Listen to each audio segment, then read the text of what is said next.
First, you'll call attendance. Co-chair Bruce Fox. Here. Commissioner Mary Norton. Online. Can you hear us? You guys hear us online? Yeah, she's online. She's muted? She's muted. Martin, can you hear us? Oh, that's. She says yes. Lori says I- yes. Okay. Yeah, thank we you. can hear you. Commissioner William Cluen, Here. Commissioner Molly Joyce, She might join us later, but not here present. Commissioner Lena Wallen, That's them. Commissioner Nat White. Here. Councilmember Representative David Spence.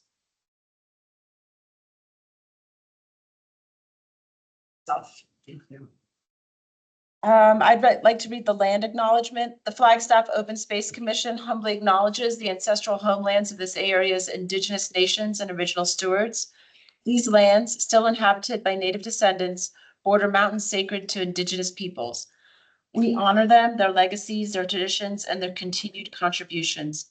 We celebrate their past, present, and future generations who will forever know this place as home. Can I ask for a motion for the approval of the June and July Open Space Commission meetings? So moved. Second. I was there. All in favor, say aye. Aye. Any opposed? So that would be the approval of both the June and July Open Space Commission minutes. Are we working on it now? The approval of the July 28th, 2025 minutes? You guys made a motion for both of them? I'd like to see Councilmember Representative David Spence is here. Open call to the public. At this time, any member of the public may address the commission on any subject that is not scheduled before the commission on this day. The Arizona Open Meeting Law prohibits the commission from discussing or taking action on an item which is not listed on the prepared agenda. Commission members may, however, respond to criticism made by those addressing the commission, ask staff to review a matter, or ask that a matter be placed on a future agenda. To address the commission on an item that is on the agenda, please wait for the chair to call for public comment at the time the item is heard. Do we have any public? Okay. So we're going to move on to our business items for today. 6A is the regional plan review and recommendations. I'm going to turn over to Robert the start of this meeting, but I just wanted to address the fact that I sent that email out identifying that we're only going to allow about 10 minutes per person to speak on the subjects. I don't know if you read the email. I don't know if everyone read the email, but I sent an email out that asked that we keep our comments to a 10-minute limit each because we have 2 documents to review. We're actually really going to focus on one of them today and not both of them. So that gives you more time to speak to one document. But I really would like to conclude this meeting by 6 p.m. There are some members that do need to leave at that time. And this is really important.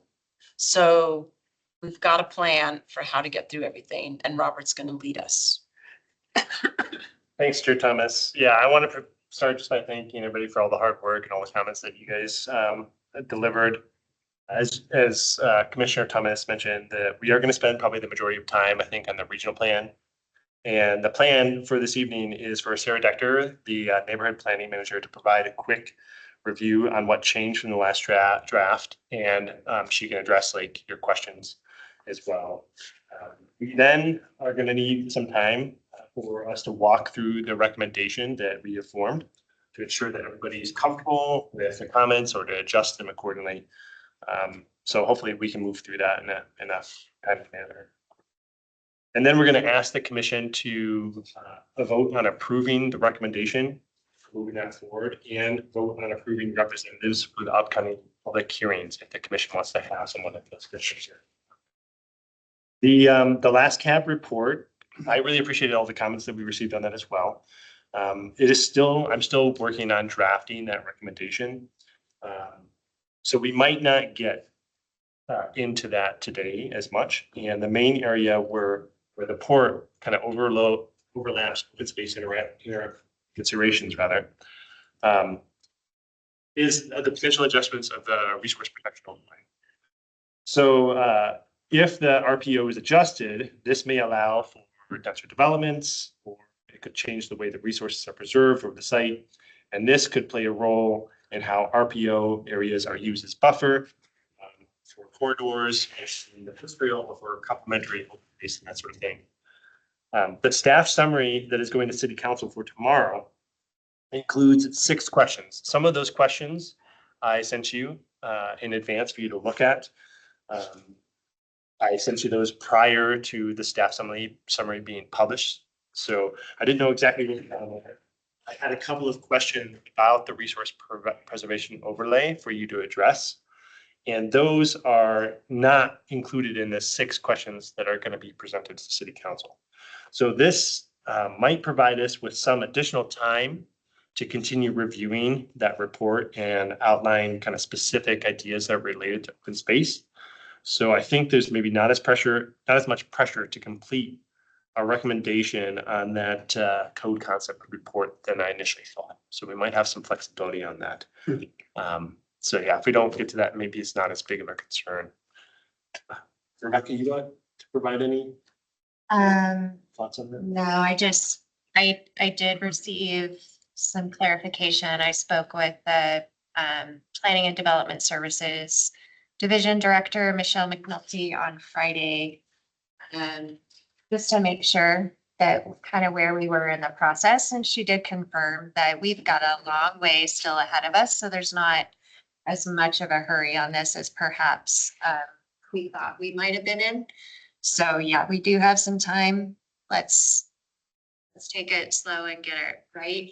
And I also want to make sure that our any comments from the commission are related to, like, can relate back to Open Spaces Commission's work. I think in the last CAP project, there's a little bit of difference, and we can talk about that later when we get to it.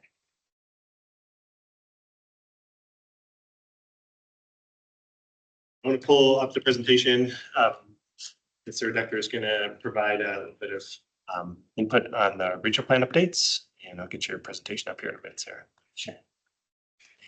Hi, I'm Sarah Dechter. I'm the Comprehensive Neighborhood Planning Manager, and I've been the project lead on the regional plan for the last few years. And I wanted to make sure, as you're finalizing your recommendations and comments, which should go to the email that I sent out to everyone, that's Regional Plan 45 comments at flagstaffaz.gov. And the reason for that is when you email that email, all planning and zoning commissioners, all the city council members, the managers, my staff, and planning and development services, and the county planners, who are also going to be picking this up. So please don't email any other email that you think is appropriate. That's really important. If people are sending it to me or sending it to mayor and council, it's just creating duplication in council member Spence's inbox. So I just want to get that out there first, because that's very important. So please share that information. Go ahead and kick a slide or. But so since we had the 6th review ended in December, there's been a lot of work. We analyzed and incorporated over 2,000 public comments and then almost 800 staff comments and testing questions. The Regional Plan Committee had another meeting in March to go over complex issues, and we followed that up with an online survey about density and character. We completed a legal review. We had a regional plan joint retreat with the City Council, the Board of Supervisors, and both the City and County Planning and Zoning Commission.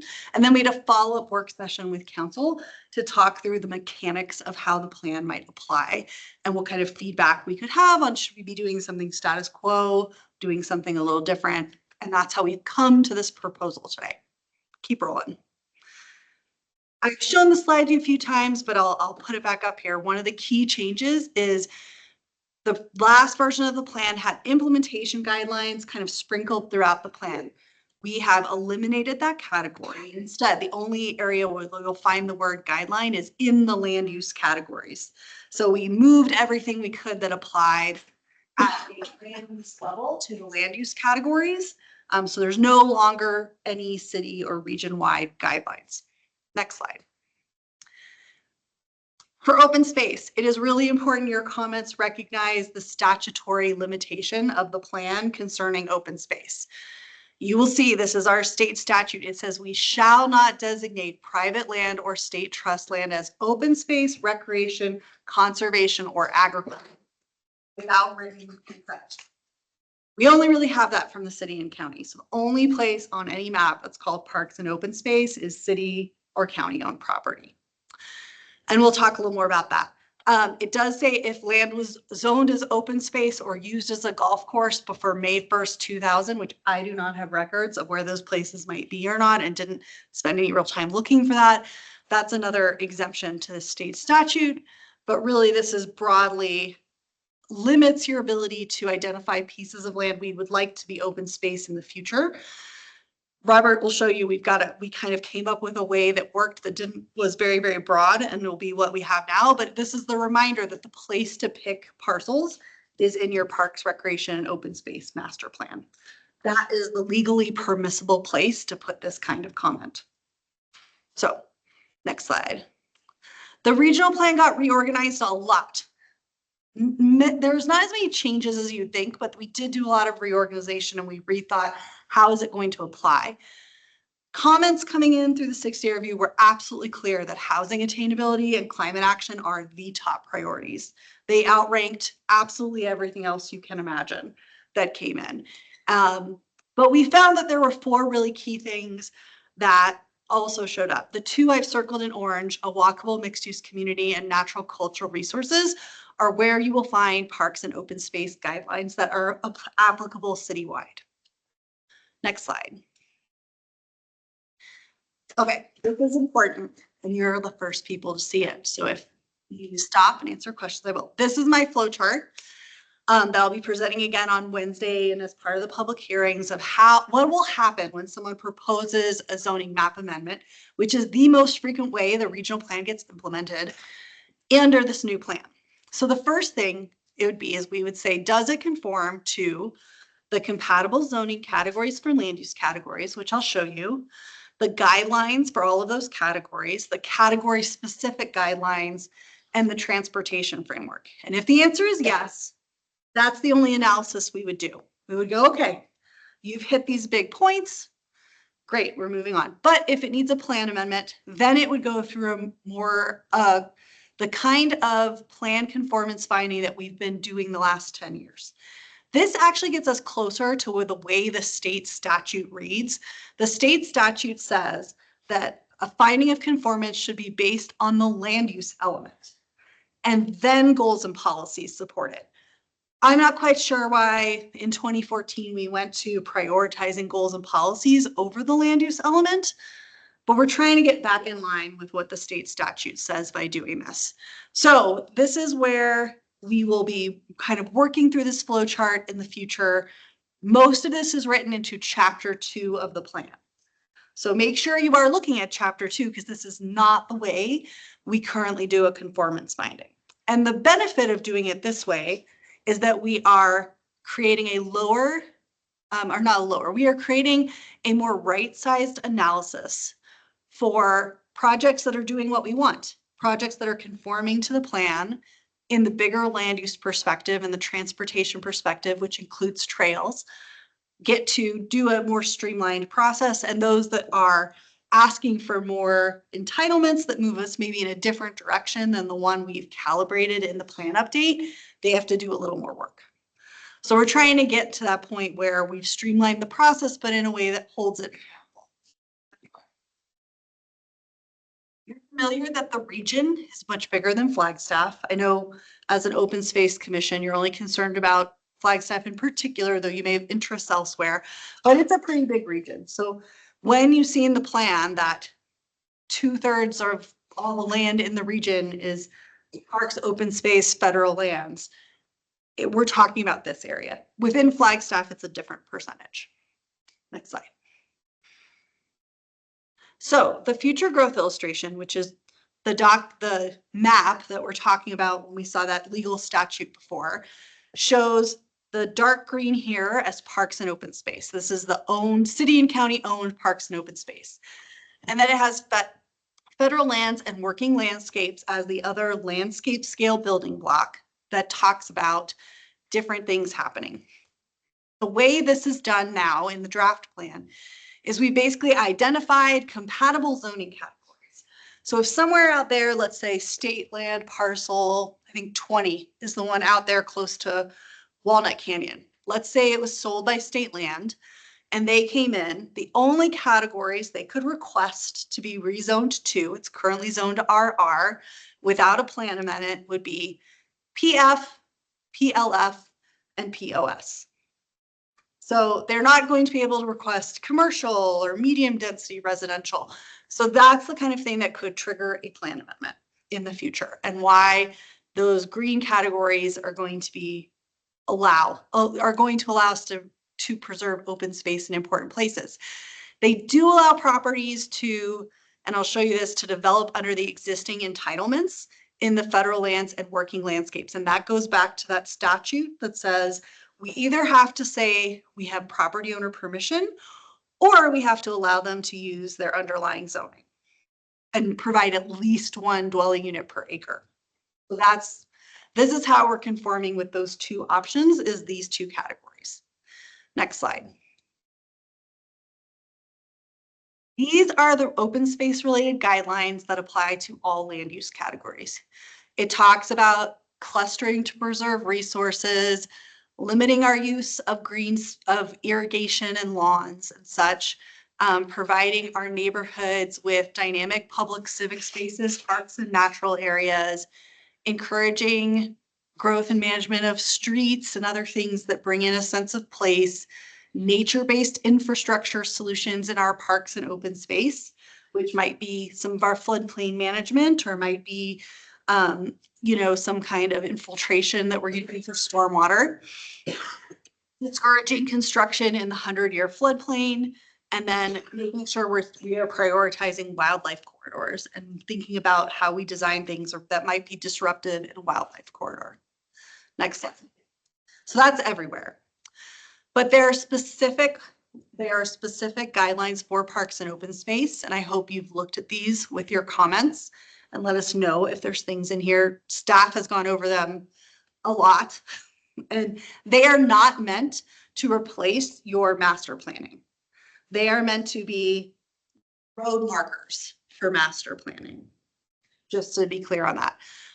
So this category of parks and open space has no alternative land use. So they don't have any language that says you can use your existing entitlements. But they also are all owned by us. So this is kind of the piece that's important to recognize, going back to our statutes issue. Go ahead, next slide.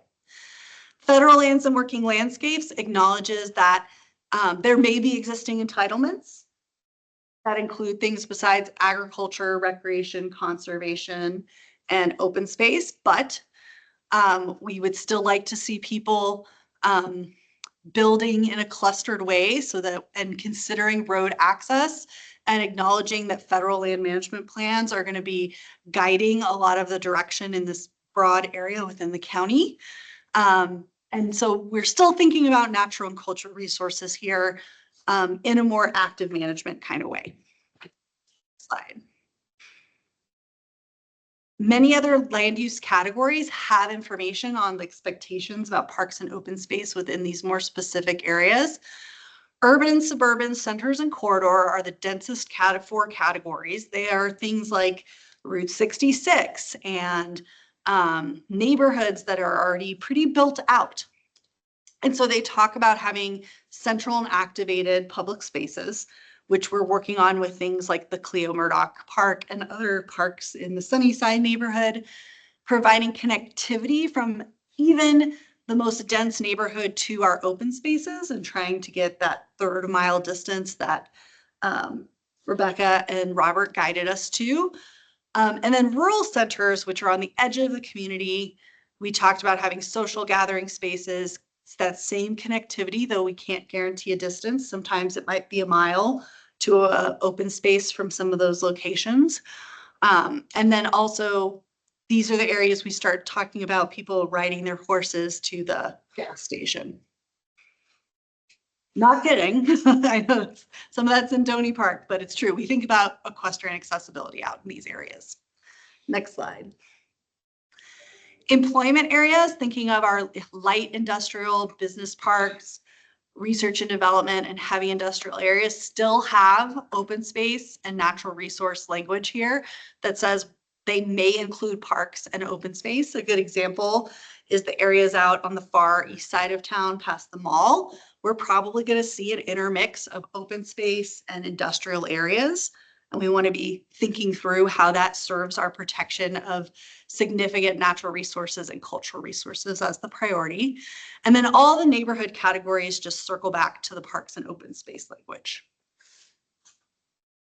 Slide. I put all the slides with what the overall parks goals and policies are here. It's important to remember that these would only apply if we're updating the zoning code with a text amendment, or if this is something that's a plan amendment request. That is currently how we've written chapter 2 of the plan. So you can use them for master planning. You'd use them in a plan amendment, but all that other language that I just showed you would apply to everything, and this would apply to a selection of those things. If I can give an example, most years there are, anywhere from 3 to 7 or 8 zoning cases that come before council. Depends how busy a year is turning things over. And 1 or 2 of them will be plan amendments. I also think you're more likely to get a plan amendment on a larger parcel. So bigger parcels tend to have to do more restructuring of their properties, and those can more easily trigger plan amendments. So that's sort of my experience of the last 12 years of guiding plan amendments and code cases through the city. That's about what we see. So we're not talking about many properties in a year. There might be a year where we had more than 10 zoning cases, but it's not a ton. Over time, though, it could be, 50 or more properties over this 10-year period. It's still going to have some reach. Next slide. We can just kind of go through these. I'm sure you guys have looked at this part. So let me know if there are any questions, or we can just go to the next slide to remind you what it says. This is the mixed use walkable community part. Next slide. The regional plan has 3 maps you're going to want to be paying attention to. I know you've probably looked at the parks and open space map, and this one has the big bubbles, as I call them, that we think don't quite violate the statute because we don't have property owner permission, but we're also not calling out any one person's property. We're just saying in this large area, we have identified a need for some kind of park and not gone into detail. Your master plan that you will work on for pros is the place to clarify what you want in those bubbles. We also will have an urban trails plan in chapter 4, map 4.5. I want to talk a little bit about that because we are already getting a ton of public comments about this map. This is not the map I thought would be controversial in the plan update, I'll tell you. But everyone's weighing in on it. Several property owners have said they don't want us to show any trails on their properties, and they have provided that comment to council on multiple occasions. Council has sort of given direction to staff to soften what they look like. I think if we go to the next slide, you'll see it. Basically that very highlighter level marker on the left is what the future, what did we say? It's future planned trails on private land over 400 acres is what we did. So the large parcels, the sections, we basically said, we're just going to really make this a fat line. There was a big concern that the city was somehow uploading this data to all trails. So those fat lines are not going to be linear data people can download. We're basically turning them into unusable polygons. But on a map, they look fine. And that was the compromise we reached at the retreat and the follow-up from that. And then we have incorporated the regional trails from the Flagstaff Trails Initiative as well in the plan, with some adjustments from the County Parks and Recreation staff. Next slide. There have been a few changes in chapter 7, which is resource stewardship and resilience, and chapter 8, which is, we wanted to make sure we pointed out to you. The way the 60-day public review was written is we had sprinkled a little climate change in every chapter. Our feedback from the 60-day review was people felt they could not find the climate change information. So we erased that strategy and we put a huge 1-pager on climate change in chapter 1. So it was right there at the beginning for I call them the TLDR, meaning readers too long didn't read. My favorite comment of the whole 60-day review was someone who said, I haven't read the plan, but on the cover page. So really, there are TLDR readers. If I don't put it in chapter 1, it just doesn't exist anywhere else. And then chapter 10, where we had the energy chapter, we renamed that energy and climate change. So there used to be a lot of climate information in chapter 7, and that's been kind of pulled together in kind of 2 really more obvious places, which is where people told us they expected to see it.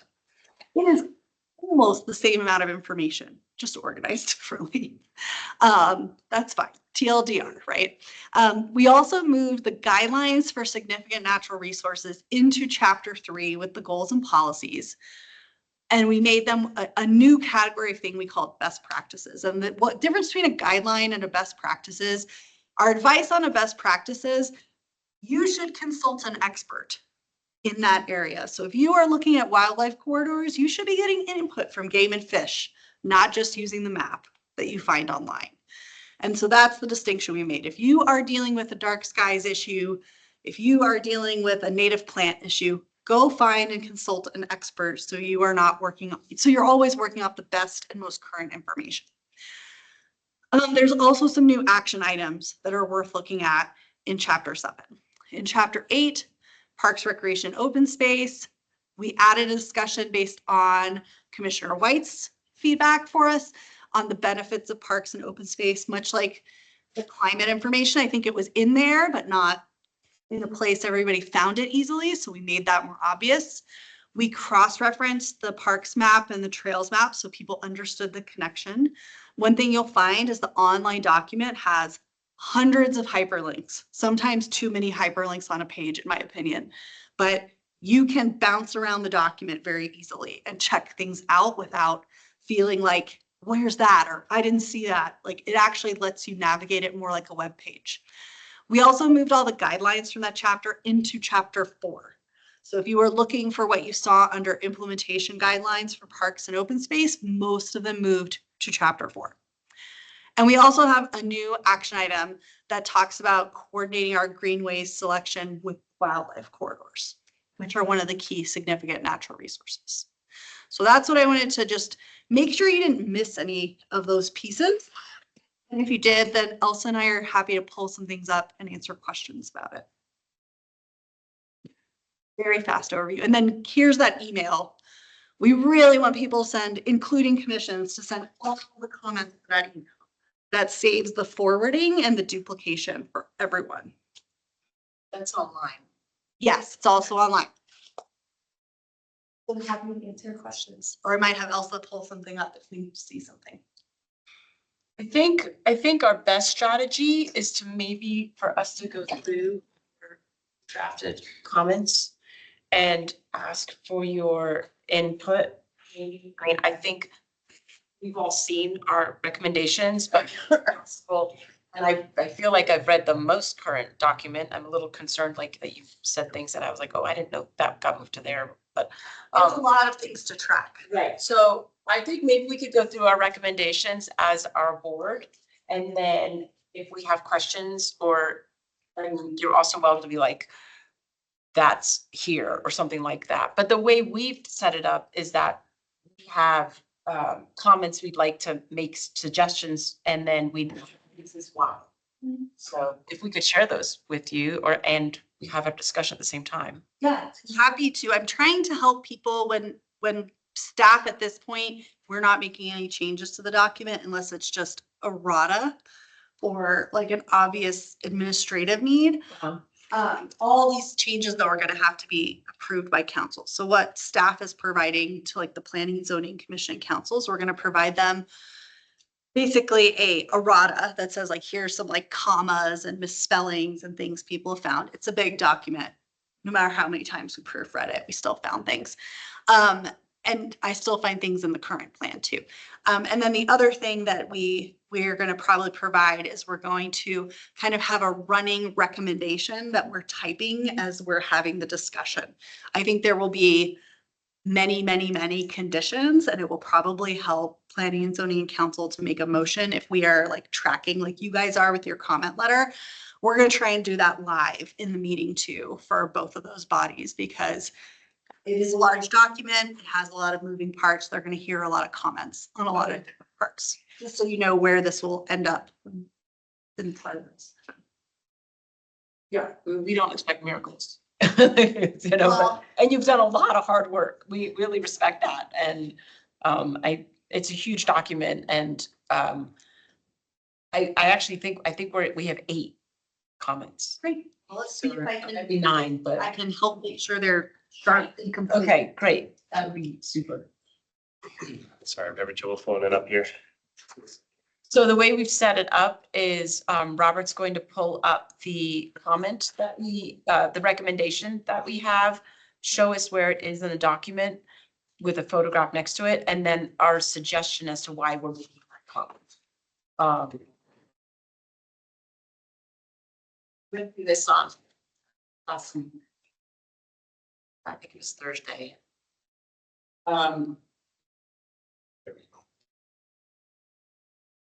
Okay.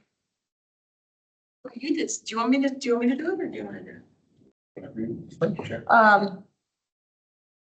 So I can read the text on the right-hand side. I can't see the text on the left-hand side. I don't know, I can't see that text at all. Well, maybe I can. This is printed out. Okay, so. That's okay. I mean, we wanted to show you where these concepts were or what we were talking to. So our number 1 is balance the core priorities, which is a word that's used, you know, it's a title in this document. Directive so that open space integration is not deprioritized in project decisions. So this is an idea of, I'll read what we wrote. So the proposed edit is to add a clarifying sentence after the non-negotiable statement. In the 5 core priorities, the city will co-optimize housing and climate outcomes with open space, trails, and community integration to deliver equitable, health-forward, complete neighborhoods. So what we're asking for is that the document doesn't just say that the core priority is housing and climate outcomes, but that within that, it's a deeper story. And why this matters.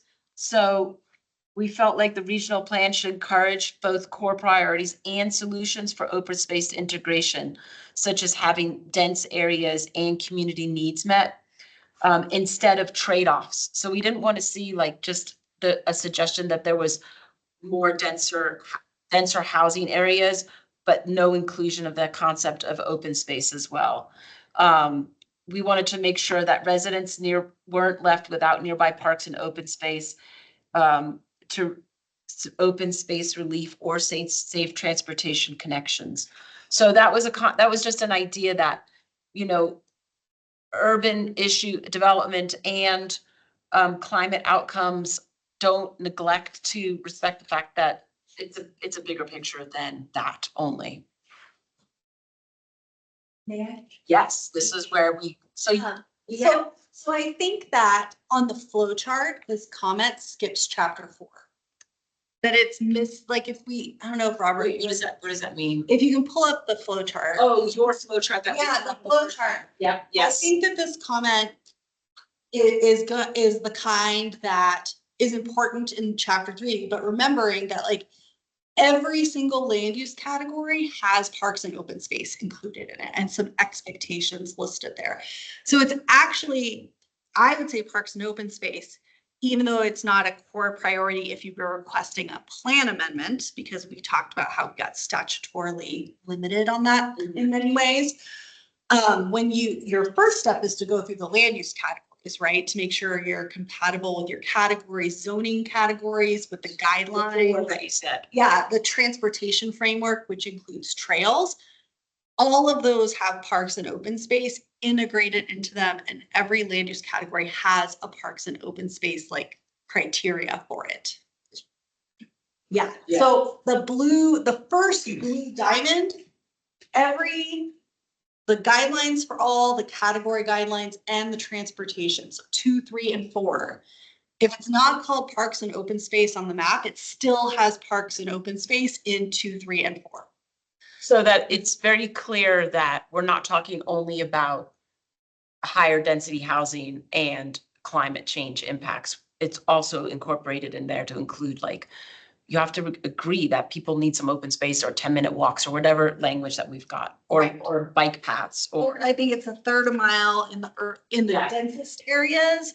But then neighborhoods talk about having parks, and so do even employment areas may have a park, depending on how that's designed or how it's laid out. So I'll use 30 seconds. I know I'm gonna put a timer on. Why do you use non-negotiable? That's, that, Because of the emergencies that were declared by the city. And I wanted to use the term emergency, but because this is a shared city and county document and they don't have any emergencies declared, this was the trade-off language. but What emergency? The housing emergency and the climate emergency, which are both declared by city council in 2020. I wanted to say, like, these have both been declared emergencies in chapter 3, but remembering this is a joint jurisdictional document, that wasn't language that the county agreed to. So it's kind of in place of emergency, like that these are basically, and what I think non-negotiable means, I don't define it anywhere, is that if we got through 10 years of implementing this plan and we hadn't made progress on those core priorities, this would not be a successful plan. We would not feel we had reached success if we haven't made some progress on those 2 items. just a warning.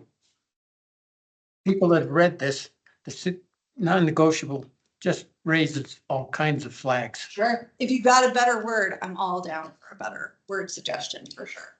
Balance. And I would say this, informing comments, the best comments will give the decision makers, which are planning, zoning, and city council, words to choose from instead. If you just point out, we don't like the term non-negotiable, I don't think council or planning zoning wants to spend 30 minutes figuring out which word to use instead. Suggest something, pitch it. Identified. Or legally identified or something. Identify something legal is something would be nice. So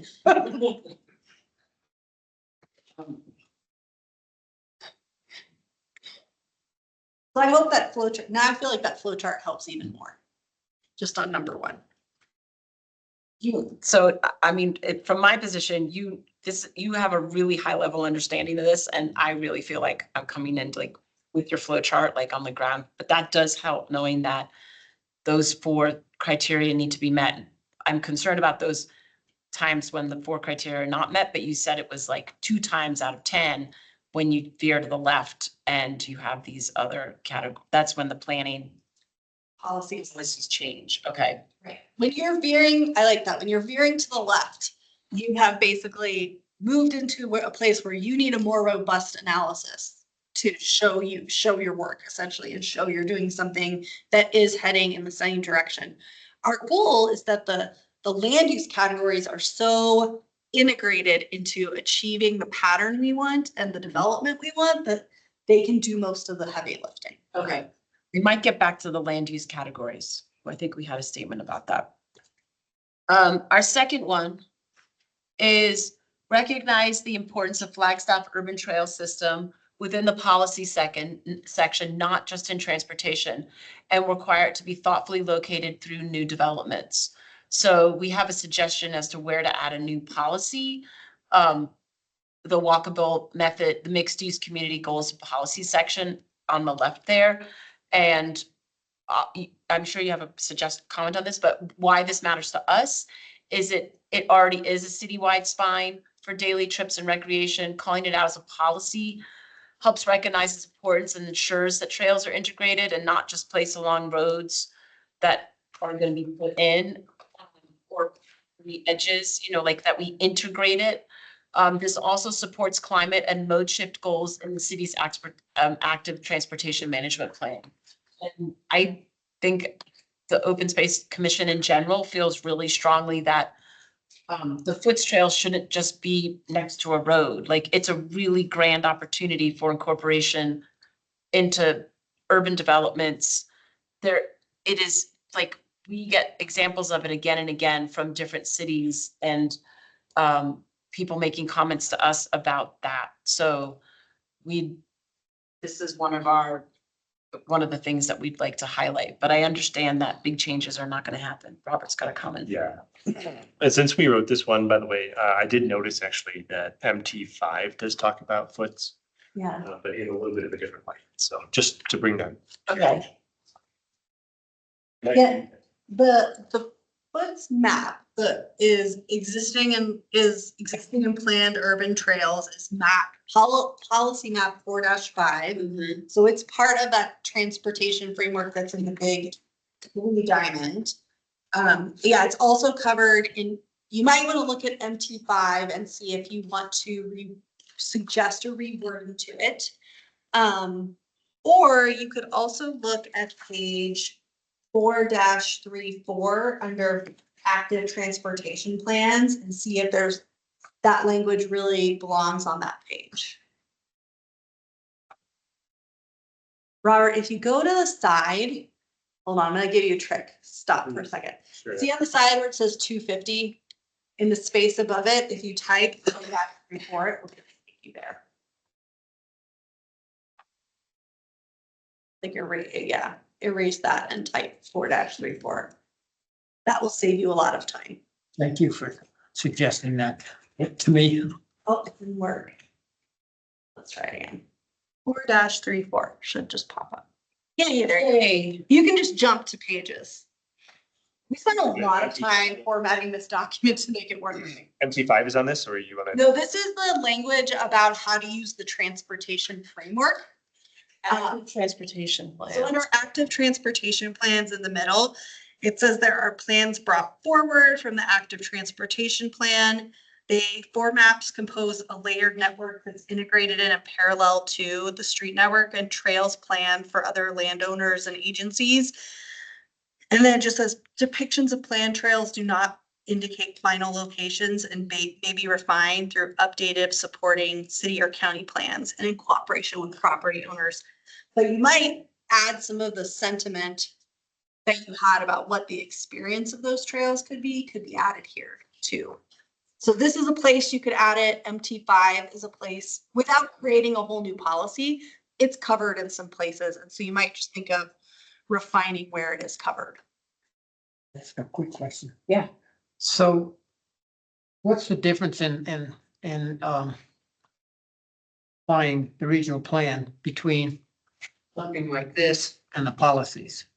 The policies will only apply when there's a plan amendment or a zoning code text amendment.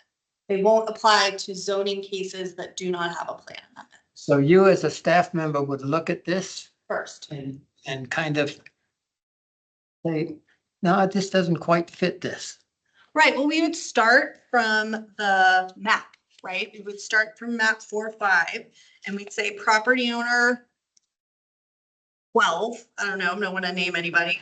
This map shows a foot slope connection from here to here. And let's work with you to find where that should be on your property and how it can be incorporated into your property. We usually do encourage people to keep them separated from roads, though sometimes foots follow roads, as we know, throughout the community, like New Beulah and and 180 and all of those places. But generally we ask them to make this connection somehow, even if it kind of has to wiggle through the property in a different way than where we drew it. So these paragraphs are really significant most of the time. Yes, for implementing the transportation framework. Well, I'm thinking about all of them that have. No, not all of them, but these ones in chapter 4. will be how we look at these maps when we're applying them to cases. So what, on that map, on that flow chart you showed us, and the four, one of them was transportation, that paragraph, they would actually have to put the Foots Trail in on their property in order to meet that passing category in order to move on. So they have to address the Foots issue. They would need to if they wanted a finding of conformance. If they, let's say property owner just refused, no matter how many times staff asked them to put a Foots Trail on their property that follows along with the regional plan. When they go to public hearings, the Planning and Zoning Commission, the City Council, which are the bodies that approve this plan, staff would point that out in our staff report. We said, this plan does not include this connection that Planning and Zoning Commission and Council put in the plan. And then we would not, staff doesn't make that call, but of course council does, and then it's at a public hearing and it's on the record. There might be a reason not to, that I can't imagine what that reason would be, but that's part of what the plan cannot do is constrain the future decision makers from amending. They can amend, but yeah, we would have to disclose that and say there's a problem here. That we have a transportation framework that says we should have a trail, and we're showing you a proposal that lacks a trail. So that proposal with the map that had the, conceived trails for the future that the landowner said they don't want to see that on the map, are those proposed trails for the future going to be on the map for planning and zoning to reference as saying like this piece of property has it on the map, that trail's supposed to be there? They will be able to reference it. Staff reports will include an analysis that says they're showing you all the trails that we've asked for or they're not and what's missing. Okay. And that gets disclosed. Now, if it's a big enough difference, then they can veer left and they have to go through the more robust plan amendment process. I just thought I'd point out that language of MT5, increase the accessibility, connectivity, and use of pedestrian and bicycle infrastructure, including the Flagstaff Urban Trail System and other trail systems, as a critical element of a safe and livable community and to promote transit access. I do think like the commission's suggestion was a little bit different from that, but I thought I'd just point that out for you. Yeah. We did have a comment somewhere, I don't remember if it's in this one, about what does it mean? Can you go back to that really quick? The word increase, like, is it a ratio? Like, what is the word increase? Increase accessibility, like compared to what? Like what? You know what I mean? Like, is it measurable? No, policies are not measurable.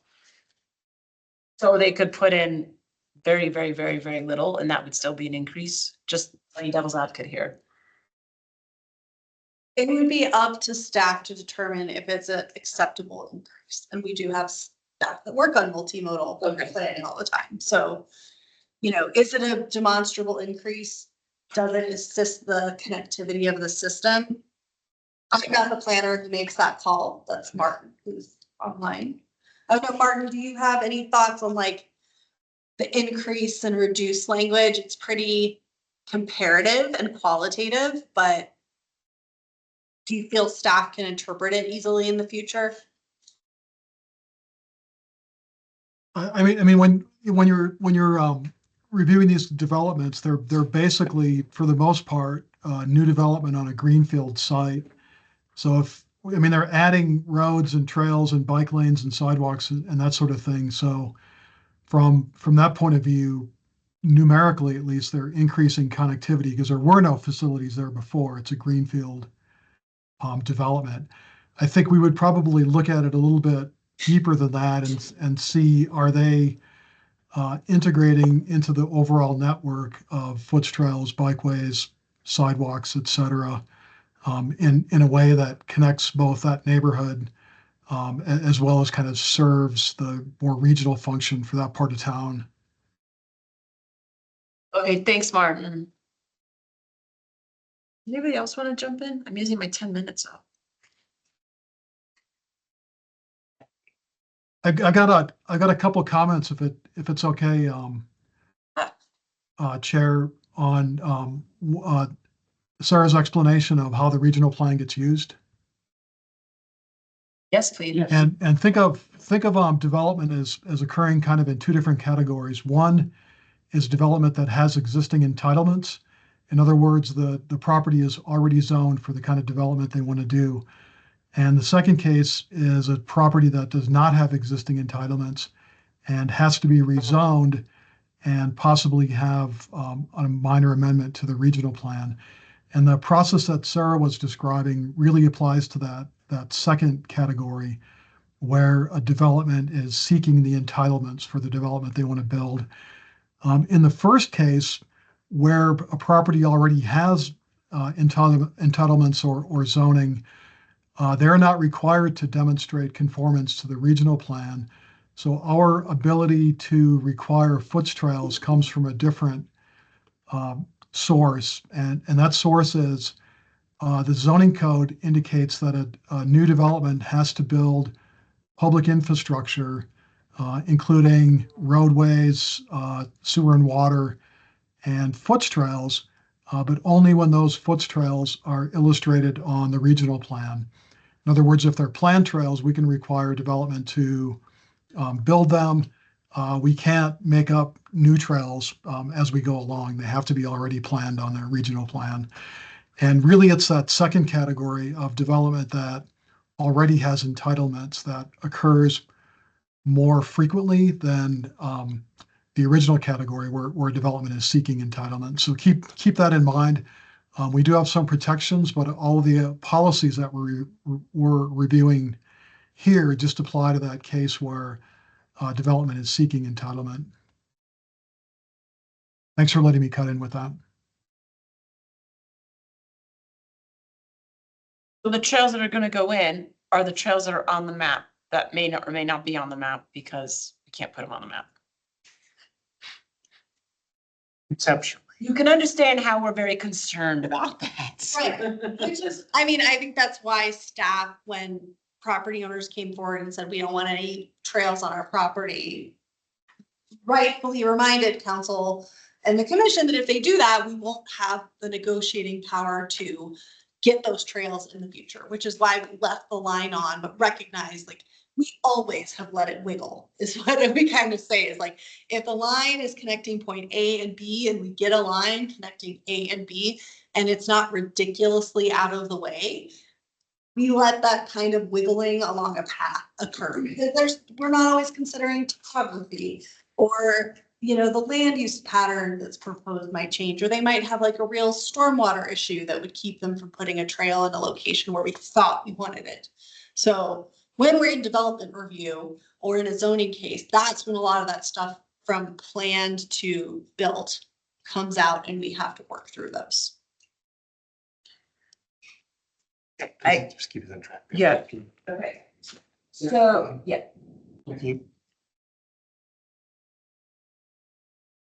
Moving forward. Making 10-minute walking access a policy target. What's that? I just had a quick question about. Oh, I'm sorry. I thought you, Robert, go ahead. Okay. The trails seem to be, or the wiggle worms or whatever they are, seem to be a bone of contention. Why not just put in the control points of, we have a gap between A and B and we need to fill. Yeah, we demonstrated what that could look like for council and the Planning and Zoning Commission. Planning staff was concerned that we might not get like the connection points in the middle are actually important as well. So if we only showed them at like the edge of a property, we might miss some of the central network that might be needed to make sure it works in all directions. So that's sort of why we ended up where we did. I think this recommendation that you put together, somebody spoke to that point as well further down, just so you know it's coming up. Number 3, make a 10-minute walking access a policy target. So we would propose to edit some of the policy language. Pros .1, provide parks and complementary open spaces within a 10-minute walk of all residents, prioritizing underserved areas of the region to support livable, sustainable, compact development and climate resilience. So that's slightly different language than what's already in there. This matters because the 10-minute walking access standard is widely adopted national benchmark for equitable access to open space and parks. And embedding it clarifies efforts for planning and ensure infill brings natural relief and social spaces. So it's a modification of the edit of the current language to just use the 10-minute walking rule or access standard as a part of the document. Now, can I ask you a question? Is the 10-minute rule the same as a third of a mile? Because I don't know what 10 minutes means. I think it's an estimate between like a quarter and a third mile. Yeah.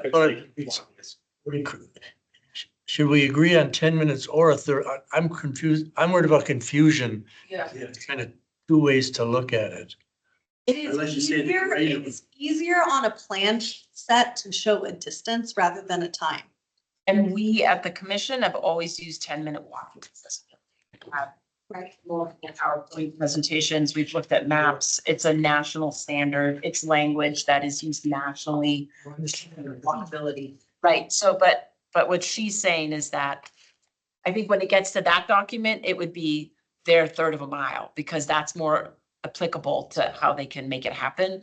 But within our conversations, we always say 10-minute walking accessibility.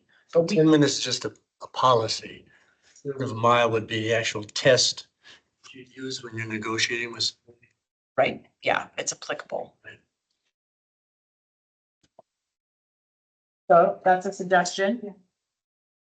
I think we did include 10 minutes when we got to use the parks and open space category on page 4-26. So again, I think maybe number 3 missed chapter 4 content in being drafted. Okay, So I think you should look at page 4-26. And also, I think I showed in the PowerPoint slide, there are a couple places where it talks about that 1/3 of a mile in the urban center, the suburban center, the suburban corridor and the urban corridor, which are the densest land use categories. Mile, 3 miles an hour to half a mile. A half a mile. okay. The average walker is about 2.5, so it's close. That's where it comes from. It works good. All right, well, we can review that, but thank you for your input. All right, number 4 is clarify map. So we are a lot in chapter 3 here. Clarify map 3-1 and related text to avoid the impression that the only geography needs open space. That only geography needs open space. So, You mean the big bubbles. yeah, So those are the only places we identified as regional needs. That doesn't mean there are not more localized needs. It's just at this scale, it's specifically, we were very aware of that. That's why it says regional need and Okay. not just need. Other needs will be identified in your parks, recreation, open state, and that's master plan. okay, because what we said was the current symbology can unintentionally signal that only south of I-40 needs open space. Is the only areas with regional needs for open space because Buffalo Park, Thorpe Park, and Continental Park will provide, and the Westward 66 Park will provide it north of I-40. So we have identified regional parks north of I-40 and in the country club area, and we do not have them south of I-40. Does that make sense? Yes. So yeah, where your little yellow bubble is with that clarification, you could suggest something like see the parks and recreation master plans for more smaller scale needs for parks and open space or something like that. You could reference out to a different document that actually Yeah, we wrote, can make those recommendations. we have a proposed edit to add a call out that open space considerations to meet a 10-minute walking access standard should apply citywide with special attention to infill areas and greenfield planning. So that's sort of going around what you just said. We also, Picture Canyon, label Picture Canyon as a city open space asset. It's currently in the wrong color. Okay. Oh, it actually, I think Maybe it's updated. Maybe we updated the colors. That comment came from someone else too, and it was the right color, but because we didn't have hatching. We had like a lighter, more transparent color. It looked different. Okay. But it is properly categorized in the data. So Elsa and Kelsey Hundoff from our GIS staff changed the symbology Okay. to address that comment. So you don't need to make that hard. Okay, because the other comment was the greens are hard to differentiate. So improve the legend contrast, but that may have been addressed by the GIS staff already. Yeah, I think that is. But if you, yeah, in the little yellow space to the left, it would be worthwhile to point out there may be other documents you can reference for Okay. other kinds of open space and parks needs. Okay. Both the city and the county have a plan. Looking at both is useful, but yeah, this is limited by that state statute Okay. that we went over, which is why I bring it up and why I actually put it in the plan itself. Okay. And then number 5, to tighten the brown box explanatory text about, this is a quote, city-owned parcels with open space dedications. It's a revision in chapter 3. A proposed edit would be some parcels dedicated as open space are maintained by departments other than, but they are important functional components of the citywide open space network. For example, drainage greenways, utility corridors, and riparian buffers, and should be planned, signed, and managed as part of that network where appropriate. So not all property is, like, not all parcels are under open space, but they are in entities of the city and county and are open space. And so why this matters is the language avoids minimizing parcels that do not have specific directives for management that still provide access, hydrology, biodiversity, and climate benefits critical to urban growth. I would not be able to get other city directors to agree to that language because we tried already. Okay. The departments that manage the property don't want to say, well, it's our property, but really it's open space. That's property that is owned for a purpose. And some of it is deed restricted. But they have allowed over time for open space features to be added. But much like I'd use the example of the Schultz Y. That parcel was originally purchased for water services and stormwater. And for many years, they allowed a lot of recreation to occur on that property, but eventually it was needed for stormwater basins. And they removed not all, but some of those recreational features to meet the primary purpose. That is why that language is worded that way. I do not, and I believe that is very important to the Public Works Department and the Water Services Department. I do not know that I could get other staffs to support that suggestion for that reason. Just a question, having that though, not saying, oh, we understand, so erase that, but still having that as in the document, I think is useful to point out the fact that. But they don't all have open space dedications. Some of them are 0 open space dedications, but they have improvements. It's just a whole different word. I'm just saying, having that point of view still there. Whether or not it makes sense to the water people is something I think, because your answer doesn't, you pointed out, this is an opinion type of thing. You wanted this type of wording, but you couldn't have it because other people did. I'm just saying, if we keep that in our document, point of reference. I wonder if she's saying that if you went to that department, you don't find the word open space Anywhere in the anywhere in property there. file. So we'd be creating an overlay. I think that's what they come back and say. Yeah, they would say that we are, one, the word dedication is inappropriate and incorrect. Many of those parcels have no open space dedication. They might have like an easement for a trail. But when our real estate manager or water services opens the property file, there is no mention of open space. It just has open space improvements on it that BBB funds or park funds have allowed to be created over time. And it's a dual purpose, but some of those properties have another legal underlying purpose that we purchased them for. We might have purchased them with money that restricts what we can say about it. It is very complicated. The preference of many, because of some of those legal restrictions, was not to include them at all in the open space map.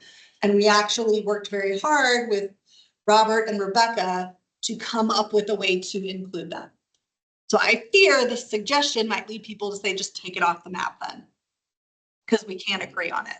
Because that was where there was a lot of discomfort with showing it even the way we did show it. So I'm just offering that so you understand the conversations, because this will get some feedback that's not have anything to do with whether a bench and a trail belongs on the property, but has much deeper legal roots, much deeper roots on how things are purchased. It's just, yeah, I don't know. Rebecca, do you have anything to add to that? You've been in all those conversations over the last 2.5 years. I'm characterizing it accurately, correct?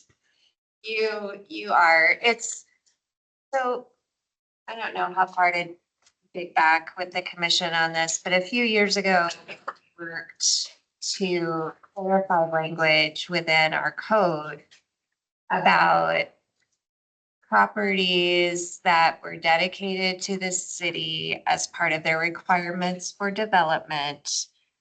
And sometimes those were called open space. But they were these little pieces all over the place that most of the time we didn't even know existed.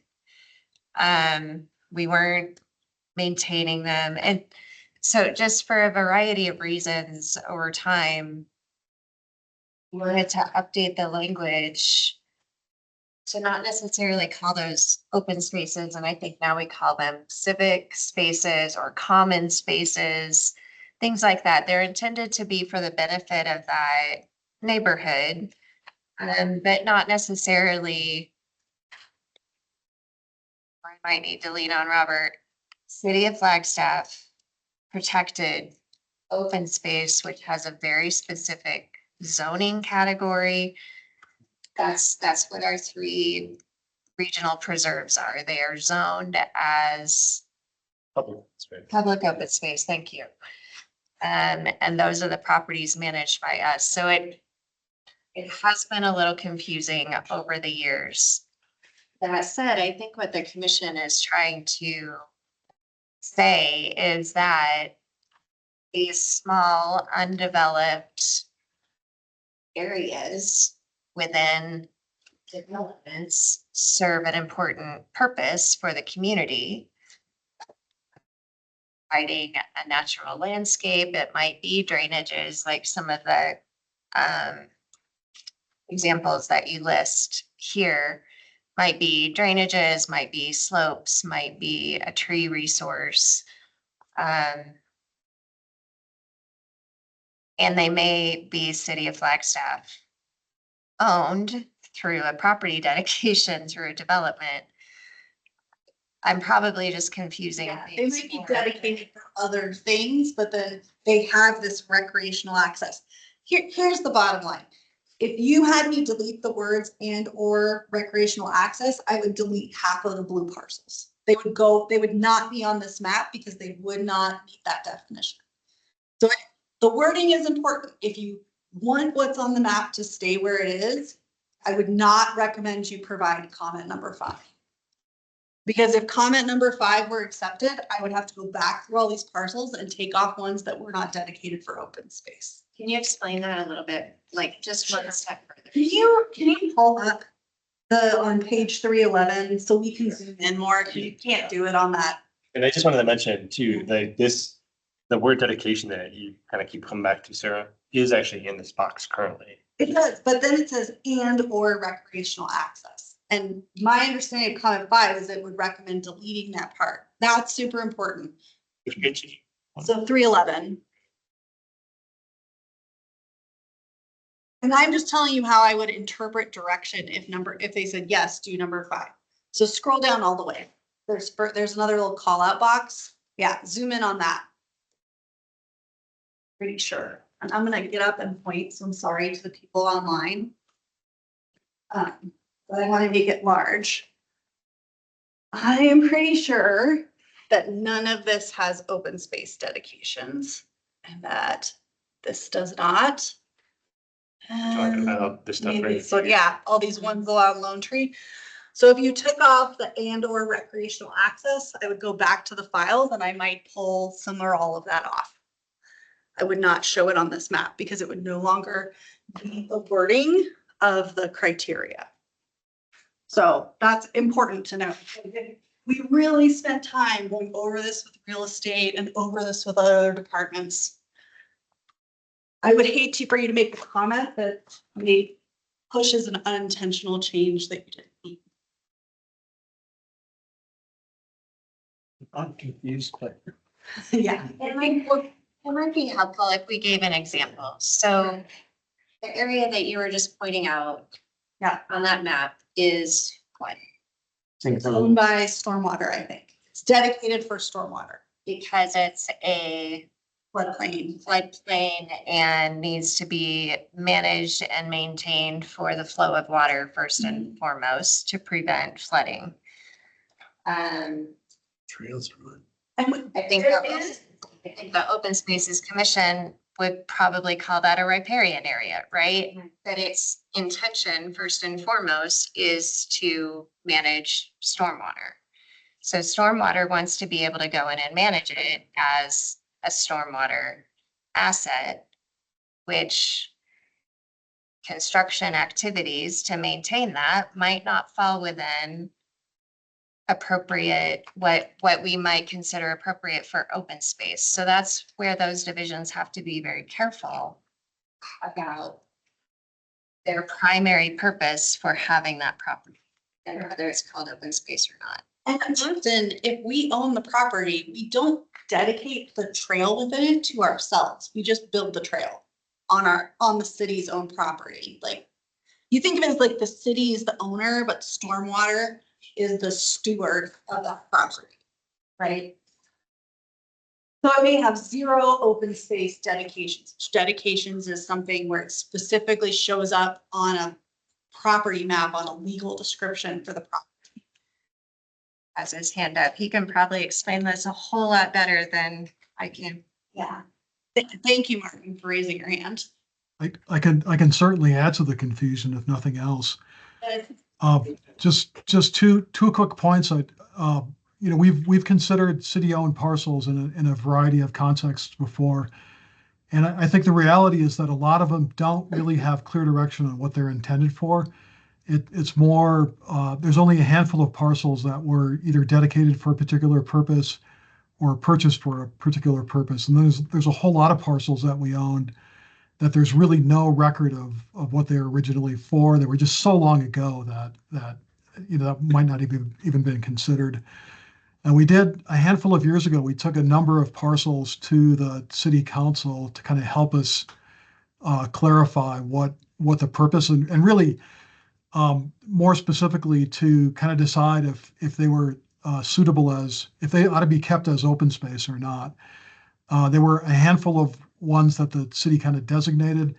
I think that staff was supposed to follow up and rezone them to an open space category, but I'm not sure that was ever done. That's relevant here because that whole series of city-owned parcels along the Sinclair Wash fell into that category. And in other words, the council gave direction that should be zoned as open space or otherwise set aside to be managed as open space. Now, having said that, I think there's room for utility corridors and foot trails and even some stormwater things within open space, so they don't necessarily have to be mutually exclusive. I think that part of it relies on city departments working together. That's it. Right, and I think the blue category is city departments making an effort to work together and not just show the limited parcels that might be dedicated already. So, I just put that caution out there that we may see some, if number 5 is one you feel strongly you want to move forward with, I really encourage you not to drop and/or recreational access because that would lead me to take some of those blue polygons away. because not all of them meet that definition. And then be conscious that I actually feel like this wording I had to very carefully thread the needle to get this wording this way. So anyways, I'll just offer that feedback so you know why is it worded the way it is.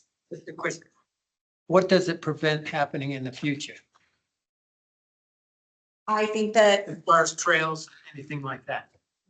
you need to keep building open space improvements on it. But for instance, there may be a temporary closure, or if we need stormwater basins and they have to get redesigned like we had to do with the Schultz Y. So it's just important to recognize that those are the kinds of things that, you know, as we're dealing with climate change and a lot of changes on our landscape, that's part of why the departments that have some of those concerns don't want to say this is open space, because there is an impression that when we say that, we need protected open space and not just recreational features in a public. Okay, or maybe we somehow revisit this later, but maybe in our suggestion, but maybe we just say that we want to make sure that these important functional components are not mutually exclusive. But it sounds like you're already saying that, but I think that might be like the Yes. language you want to say, like, we just want to make sure that these city-owned these other pieces that are owned by other departments are not mutually exclusive. Yeah, I think that them being on the map at all indicates that at least to staff from the discussions we had. I'm sorry, was there? I think we made progress. For me, There's anything. a change. The suggested change would only be that we would ask that the language be, that some parcels dedicated, I don't know what the brown box exactly says, but just that city-owned parcels with open space are not mutually exclusive to the directive of the department only. Something, I don't know, but she already has recreation on there. We need, but something like that is where we got to. So we have 6, 7, 8. Oh boy.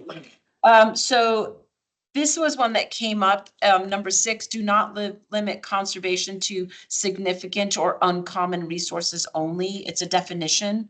In chapter 3, RS 5, the revision would be to incorporate the protection, conservation, restoration, well, it says of significant natural resources and neighborhood scale complementary open space in the development of regulations and property acquisition to achieve equitable daily access to open space. 6 revised would say focus conservation activities on sensitive and uncommon habitats and corridors that support the health and resilience of regional wildlife movement, plant populations, ecosystems, and connected neighborhood networks. So it's a broad need. It's again a feeling, incorporation of feeling, I think, why this matters. If conservation is restricted to the language of only significant or uncommon for everyday neighborhoods where people actually live, it undercuts equity, climate, and health outcomes if we're only using the language of significant and uncommon. So it's again trying to get that feeling, I think, into the language. So that would decouple the terminology in the state statute from this policy. Okay. Because significant natural resources is a specific thing called out in the state statute. So this is why I'm glad I'm going over these. And it would actually weaken the implementation of RS 5 to revise it in the way you suggested. Okay. So significant is a statutory word that. Yeah, it says you have to identify and build policies to protect significant natural resources. Okay. To conserve significant natural resources and open space area in the growth area and coordinate their location to similar areas outside of the growth areas boundary. That is Arizona statute 9-461.05 D2B. So it's in statute 9. Read it again. It says conserve significant natural resources and open space areas in the growth area and coordinate their location to similar areas outside the area's growth boundary. Does that mean? It means that The state statute says we are supposed to prioritize some natural resources and say, these are the significant ones. And we are going to try and overlap our open spaces with them and connect them outside of the growth boundaries. The way Tucson does that is their conservation lands network, which is an idea we tried to bring forward in the last plan, but just is not feasible to do here because of many reasons. But that is part of why we identify significant natural resources and we don't just say every resource. I'll give an example. My first 10 years of my career was writing forest management plans for national forests. When I sat down and saw our RPO the first time, I thought this is the most anthropomorphic way to protect natural resources. It has nothing to do with the resource or the ecology. And it's all about the fact that we like our pretty trees. So we prioritized over significant or vulnerable natural resources, the most abundant resource in our region, which from an ecological perspective doesn't match how you would have, the forest was doing forest management around the city. So we have been very disconnected from the way the national forest system is doing things and the way we are trying to identify significant natural resources. So identifying our significant natural resources, which let me pull the list up from chapter 7, and it's page 7.9, and we actually have a comment on that one. Sure. And that one is to add to that action a map of ponderosa pine stands using current canopy data. But you may have just addressed that by saying that the city forestry management team is probably got their. So what we did is this is a significant Flagstaff asset for shade, heat mitigation, identity, and wildlife connectivity, crucial to climate action and daily livability. The terms significant and uncommon don't identify resources that are important to open space, urban development, livability, and climate change. So that's exactly what we're talking about. Like, why isn't large stands of ponderosa pine is not mapped because it's totally misleading in the current plan. It says, here's all these large stands of ponderosa pine, but the extent of that data does not include large areas of the city. The big issue I have with the current plan's significant natural resources map is that the area, it doesn't distinguish areas for which there's no data and those for which there are no resources. So people look at it and they go, well, there's no large ponderosa pines on my property because you don't show any on your map. That may or may not be true. We do not have a complete tree inventory for the city. We do not know where all our large ponderosa pine stands are. And if I put them on the map, somebody could cut down a large ponderosa pine stand that's not on the map. So it was critical, if we care about preserving our large and old ponderosa pines in the city, to not map it. so you are considering them as, Because I don't have an accurate map. so in the planning process, when a plan comes to you and it needs to meet those 4 categories, is someone considering whether is that when an inventory of ponderosa pine trees happens?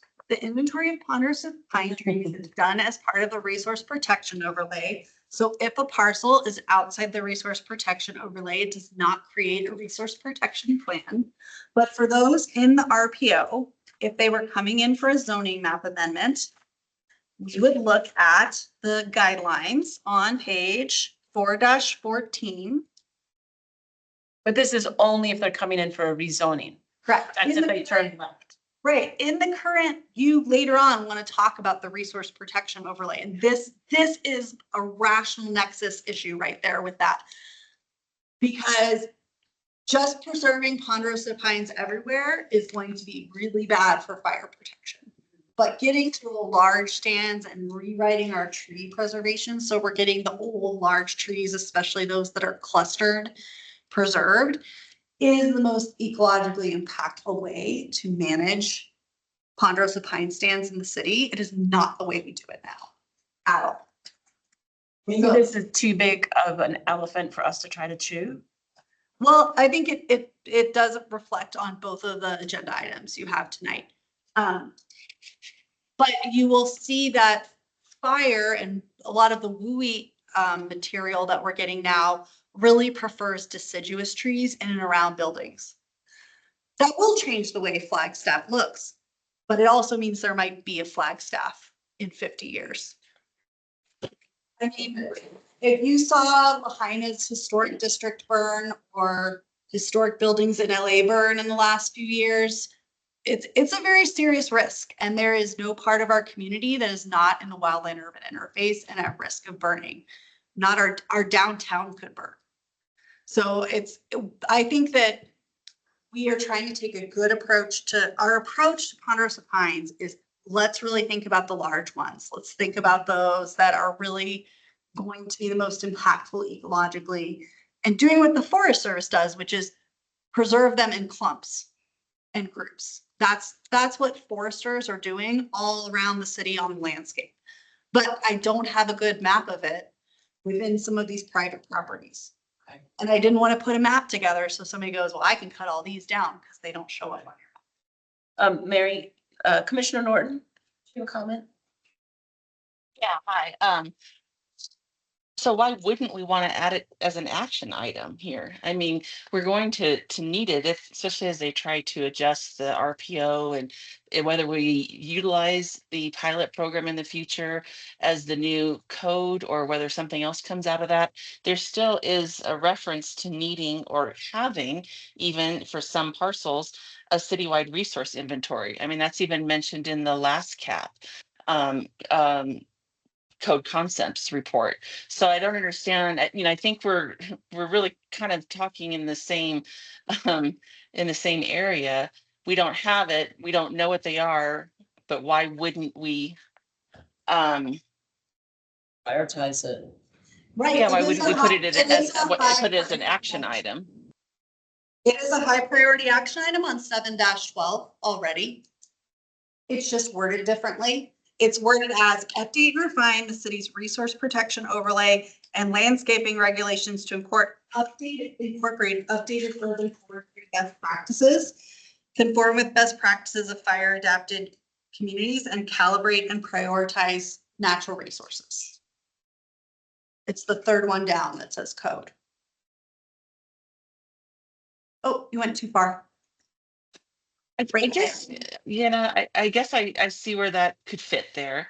I think what I'm having issues with as we go through these things, and those of you that know this document inside and out, where all the pieces are and where they can be found. And yet, we as a commission have reviewed it a couple of times, submitted previous comments. This is our second round of comments.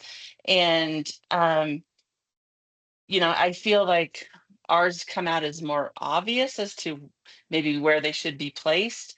And there's reference to what we want, but it's someplace else and it's maybe a little bit more harder to find. And so my concern is for the future, for the next 15 years, whoever has to interpret this document, that these things that are important are just easier to find in the document. And I'll give the example back on number 3 when we were talking about the 10-minute walk. We were asking that it should be in chapter 3 goals and policies because we thought it was that important because it is a complementary priority.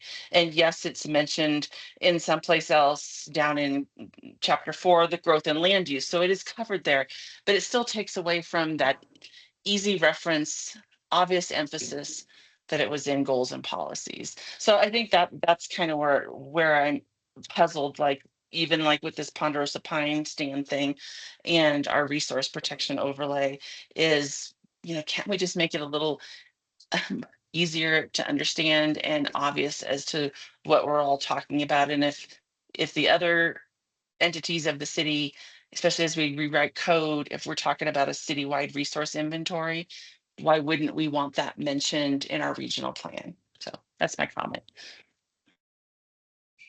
So Commissioner Norton, let me say this. I think the way you described the plan reading is how the current plan reads. It tells this beautiful story and it's completely ineffective in many ways that the community has not appreciated in the last 10 years. The plan is designed to be implementable and effective. And that is really why you have to look at the material differently, I think. So we're like, well, we think it's most important and people will understand it in chapter 3, but chapter 3 will only apply when a plan amendment is required.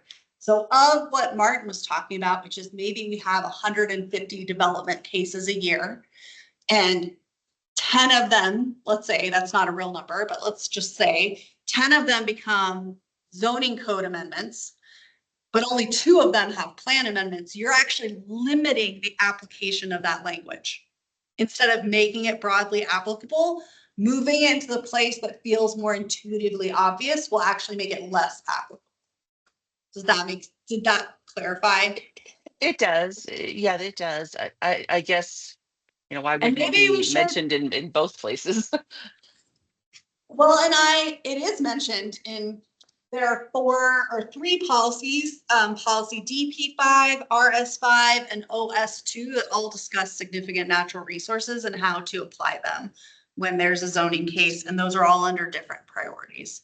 So I mean, I think it is broadly covered in a way that maybe is not as easy to find, because acknowledging that moving the plan to be written by priorities for the policy section means that transportation and open space are in the spread, right? They're in a lot of places, which makes them harder to avoid when someone has a case. You're going to hit it somewhere. So, I mean, I think that that's a difference in how the current plan is organized and what we learned from what we didn't get accomplished in the last 10 years and how it's organized now. Okay, and so I guess, going back to the Ponderosa Pine stand, from your point of view, then where you have it referenced further on down, you feel that is sufficient enough to be referencing that there is a need for that, and there's almost a requirement if we move forward and using, the resource pilot program right now, that there is a citywide resource inventory of natural resources, which would include the trees, since the trees are part of the resource protection overlay.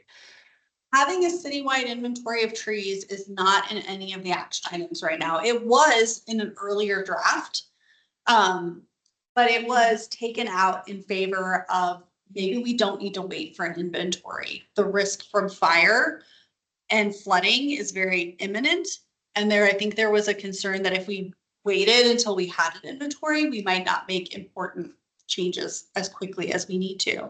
I still think there's a need for an inventory in the future, but it's also important to recognize that the regional plan doesn't have 700 action items. It's not a 10-year work program. So if we accomplished some things, we could take them off and add other action items later by working with planning and zoning and council. But wouldn't, okay, well, now I'm moving back to the last cap. If the last cap, one of the major points is the resource protection overlay, I guess I just think that the regional plan should have some guiding language about that would indicate why we would be changing the code to change our resource protection overlay, utilizing, the LiDAR and all of those resources and the inventory of trees on parcels.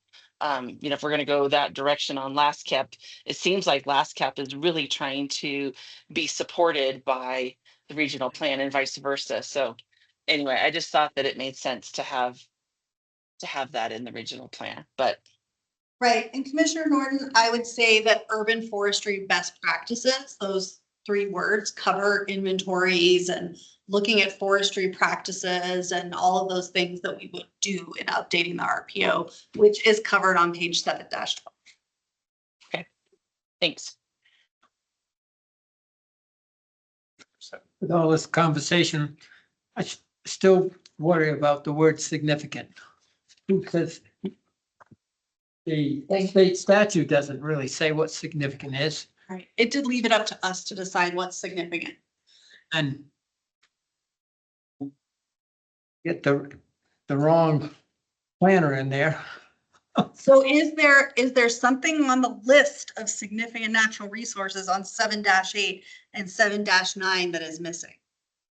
Because it's undefined in the state statute, but the plan does define it and lists what significant natural resources are called out.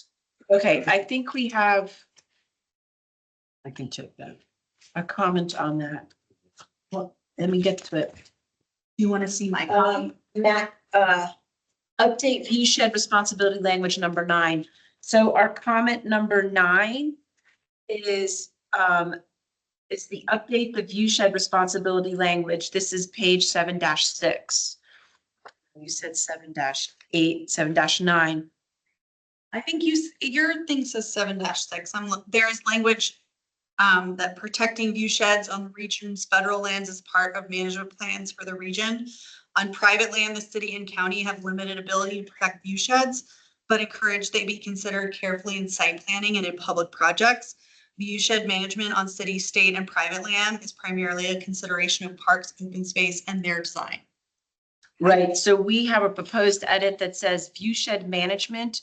The proposed edit is view shed management is a shared responsibility in site planning, building placement height, and community open space design. And this prevents the assignment of long-range view shed protection solely to pros and embeds view shed protection in development decisions. Because currently it is in pros for view sheds, but like as a commission, over the long run, that is going to be really hard if it's not a shared responsibility of like planners.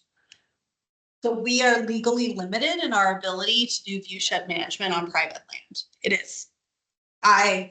When I got here in 2014 and I was handed the plan we have now, it has a ton of information on view shed management that is just like wildly over promising what we actually can do. And I tried. I had done view shed management in the Forest Service. I helped write the SMS rules, the scenery management system for the Coconino National Forest. So I'm very familiar with it. I've been trained in it. It is so limited on private land. And I have a whole white paper I put online that may not be online anymore, but I had created a city council report back in 2016. And we had done a full search of like view shed ordinances across the United States. And you can have this language and it won't change. You can propose different language. It won't change the fact that there's limitations to our ability as planners to require that. It lacks rational nexus and it has to be very limited. The way it kind of works legally, I'll use San Antonio as an example. San Antonio has a view shed ordinance that protects views of the Alamo. So if we thought about Flagstaff, it might be like, we want to protect views of the peaks. Well, you can't do that from everywhere. You have to do it from what's called a platform. And they picked 4 platforms, 4 citywide. That's the most you would ever get. Like it's got to be extremely limited. When we set our building heights of the maximum building height in Flagstaff of 60 feet in 1972, they did do a view shed management calibration on paper. It was magical. I think it still lives in the warehouse somewhere and I pulled it out once, but they did look and they go, where would 60 feet be too tall? Which is why we have more height restrictions up on McMillan Mesa than we do in Sunnyside and downtown, which are lower. So, I mean, I think that we have gone as far as I think we can legally with that particular use. We do require that people disclose how views from a site to surrounding areas might look. And we sometimes, like with the case where we were looking at the potential site for the hospital, we asked them to show like, what does it look like and where can you see it from? And we often ask for that so that there's community information out there, but requiring view shed management is really limited in what we can do. And we may have already done what we can do, essentially. So the expectations are that, I mean, how is pros supposed to manage open space? I mean, view sheds. So view sheds from open space becomes a platform. Often like in San Antonio's ordinance, they're really managing like views from parks a lot of the time. So think about the parks that have really big, bold views of major parts of our landscape. They are, you know, we can think about like not putting a big community center in a space that blocks the view from our ball fields, and often it's going to be done in your park design. So if there's open space dedicated in new greenfield development, would a view shed be something that would be suggested to be considered by the Open Space Commission if there was an open space there? Or is that something that you would ask developers in their selection of open space areas to consider view sheds? I thought Rebecca maybe answer that a little bit because you and Amy are the ones who sit at the development negotiating table. Yeah, I'm sorry, I was just going to text Amy and ask her what her thoughts were on this. So could you please? I just was wondering if view sheds are the responsibility of pros and we're asking developers to make dedicated open space areas or trails or pros-ish components of their development, is that when pros comes in and says, well, what's the view shed going to be from here? Or says, well, could you consider view sheds when it's dedicated open space? Is that how that works? That I don't know how to answer, Sarah, because I guess that's what we mean by integrating. the pro seat at the development review table is pretty limited to foots trails since we maintain those. Hopefully, eventually reviewing park dedication. Hopefully, we can get there through a master plan, which would include to a degree outside of like natural resource preservation, open space preservation. That would be a new role for us. I might suggest that's a thing you could address where and how that's important. Like I said, if you just say, we want view sheds everywhere, I don't think that gives you any leverage in the seat that Amy and Rebecca occupy when they're talking to a property owner. But what it does say in the parks and and open space character or land use categories says in greenfield sites and new developed, incentivize the creation of public parks and open space that fit the identified needs of the city and county master plans. But so for instance, would you rather have an area of a property that's a wildlife, even if it doesn't have a view, or would you rather have the pretty view from the top than the lowland where maybe the wildlife corridor is? Property by property, it's not going to be all one or all the other. And that might be the kind of thing that when you're working on your parks and open space master plan, you can talk with staff about what direction you would want to provide staff when they're having those discussions. Because it might not be the same piece. Like I think the real question you're asking is, how do we optimize the selection of parks and open space in greenfield development, right? That is what your parks and open space master plan should provide your staff. We skipped, Robert? no, I just want to let you know, we skipped 7 and 8. Oh, back to 7.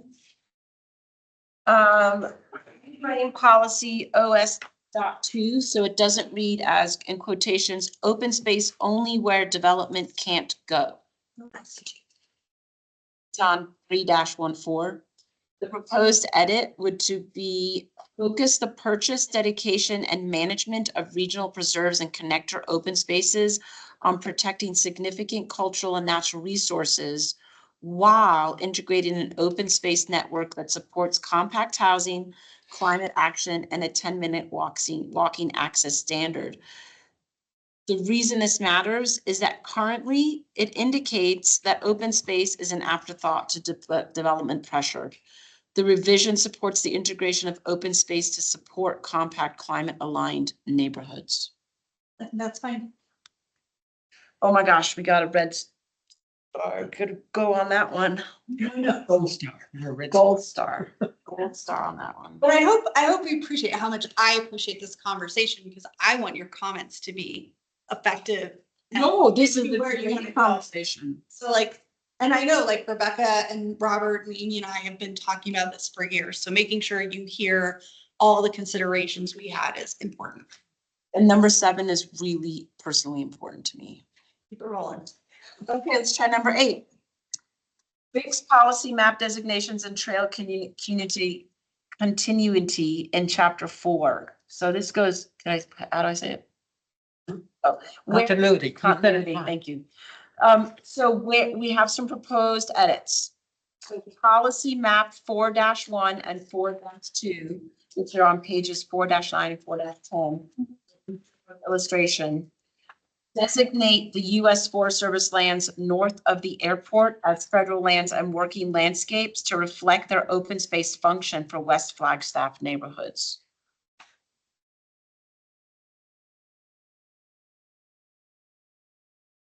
That, I think one of the issues with that is that the city, because of the Yavapai County Land Exchange legislation, that land is going to be sold out of federal ownership to the city for a business park. And that's already, Congress has already made that determination. Right. Therefore, I'd be concerned, I think that area is exactly why the current plan doesn't allow any parks and open space in employment areas, which Rebecca knows, because we've been back and forth about it for a long time. Wrong. It's wrong. And so the current proposal says may include parks and open space in blue areas specifically because we were thinking about this area. But But that's why it's designated as a urban park or employment. yeah, it's an employment area because it's going to be part of the business park.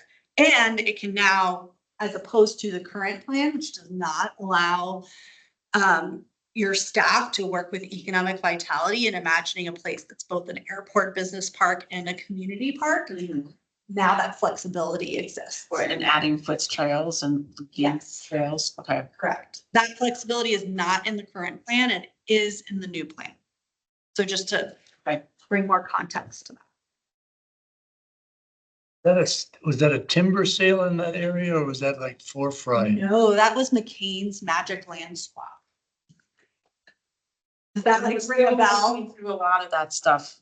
There's a lot going on with that still. Right, and it's done legislatively, so like we might see that sale happen. Because the federal government goes through cycles, of course, where they're like, let's dispose of land and let's not dispose of land, and we're clearly in a let's dispose of land.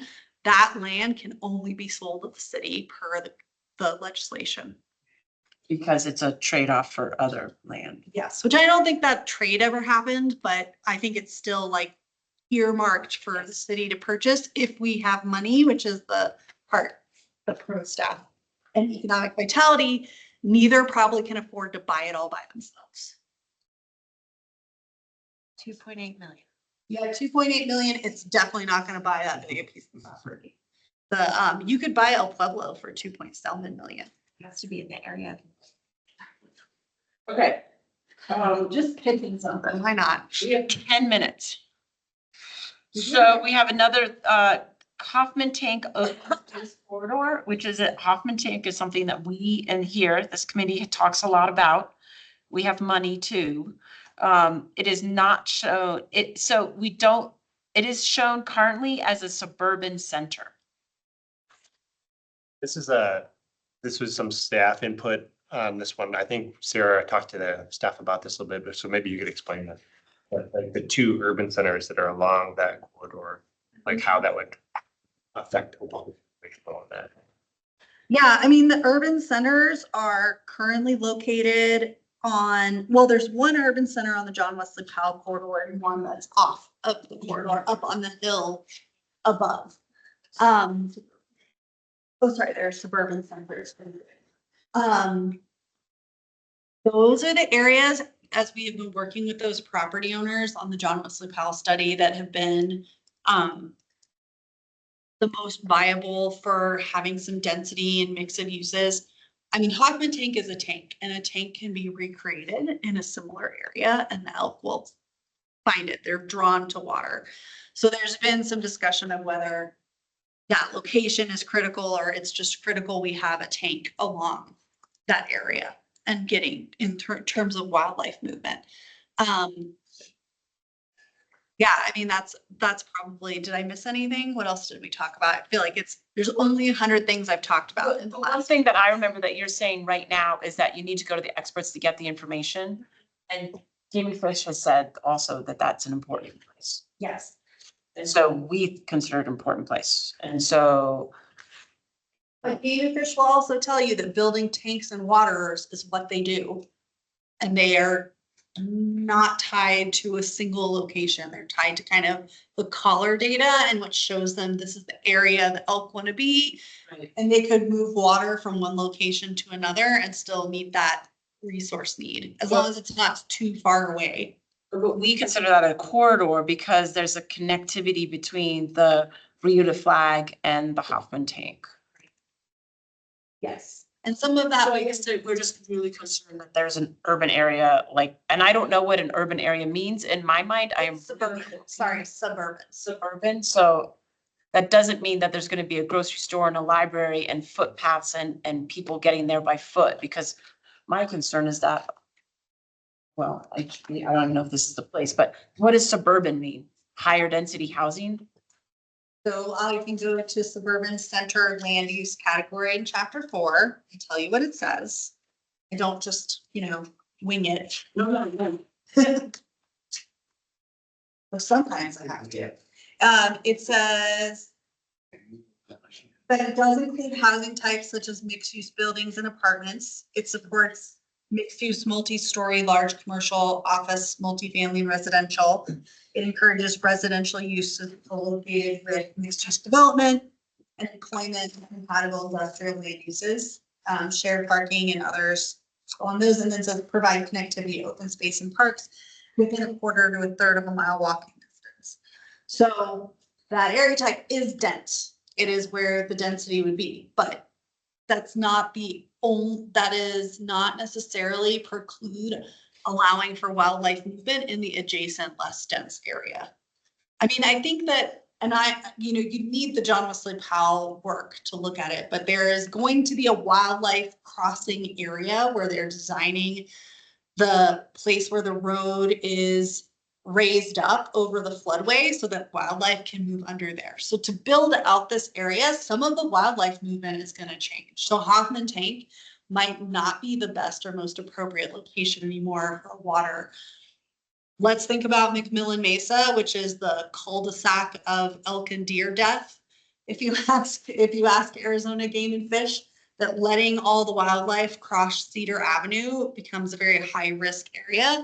And then they get trapped up on the mesa and then they basically have to cross it twice, which puts them in increased exposure, right? For death. I think that there's a lot of thought going into our work in the John Wesley Powell area to make sure we do not create a cul-de-sac of death. And so some of that might mean moving the water to help draw the wildlife to an area that is safe for them. So I don't know that like that brown spot, though it is great today, is the only place it would be in the future. So I mean, that's just what I say like about it right now, because it's just hard to know that. Is I am not involved directly in John Wesley Powell. That's the Planning and Development Services Director, Michelle McNulty is, but we are very aware of the wildlife corridor movements and the importance of having a water in that area.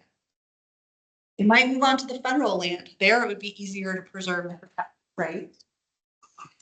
Those are the kinds of considerations, but you can make any comment you want about it. I'm just letting you know the details. Okay. Thank you.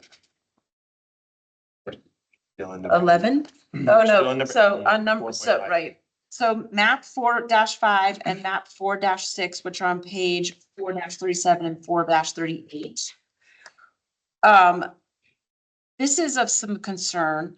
So we would suggest removing the private parcel size split less than or greater than 400 acres on the map, because and insert foots and regional trail gaps across state trust land consistent with adopted trail plans. The reason for removing the size on the greater than less than 400 acres is because there's rules about can you help me? I can't read the language, but like, can you help me? I can make that a little bigger there. No, not that. Why we're concerned, I meant like on the map where it says 4 to 5. I know where you're talking about. Yeah. Yeah. So we would like to see the trail gaps identified, but we've kind of been over that a bunch. Right, I encourage you to watch the regional plan retreat from the May 2nd video with council, where this was discussed extensively and where we got the direction to do this. And revise the trail note to read future trail lines are conceptual and will be aligned through developments to meet system connectivity, enhance user experience, maintain natural corridors, and support neighborhood livability. And include the planned regional trails south of I-40. So that maybe your response to that is the same as the other one.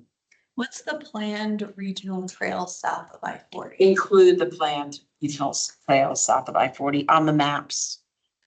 I think that's in the next map. Is it in the next map? Okay. 4-6. I guess I wonder what's missing on 4-6. Maybe you'll have to tell me. Commissioner Norton.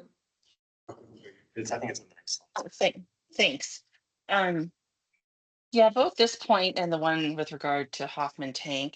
And I was present at that May 2nd regional plan meeting where the trails were discussed extensively. And this is really, we're allowing the landowners to dictate our regional plan right here.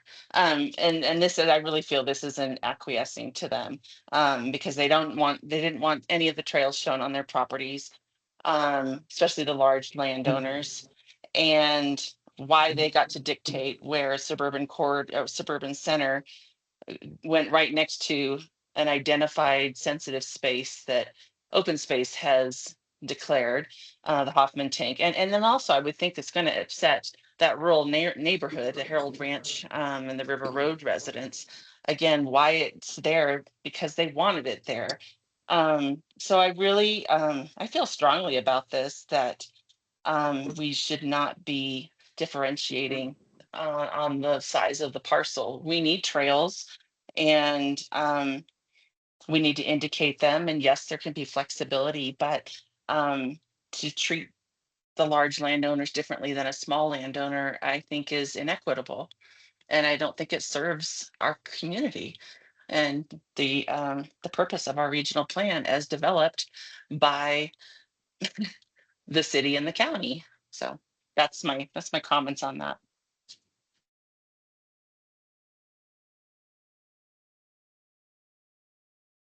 Yeah, you might make this a standalone piece from the Hoffman Tank piece. Like, I think if what you want is reconsideration of how existing and planned urban trails are displayed, I'd make that a standalone item with maybe acknowledging that you're asking council to reconsider their decision from May 2nd and why.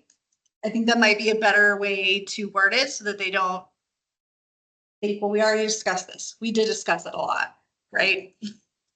And I think Commissioner Norton made a lot of those points at the meeting as well, very well.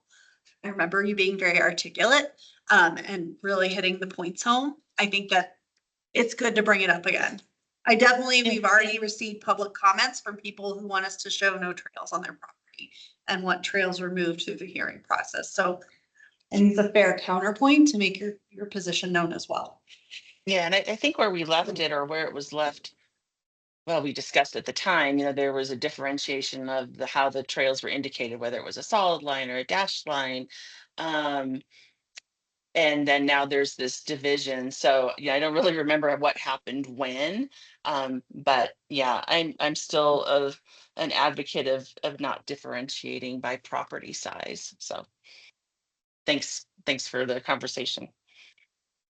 And maybe Robert, if you could tell me maybe offline what we mean by planned regional trails south of I-40 for 4-6. I think that's kind of a separate point. I think that one does reflect this next map, which is, I believe, the regional trails plan that FTI has, that it shows lack of trails in that area that the commission has identified as important to future open space considerations. I think that's what that's in reference to. Yeah, this map does not include the foot system. You will notice it is only non-foots trails. So Map 26E. Yeah, policy map 4-6 on page 4-38. It does not show the foots trails. It only shows the larger regional trails, which are not built to foot standards. Usually they're a single path. So that's we might think about how to make it more obvious that these two would knit together, but we are going to have an interactive web map where we can show them both together.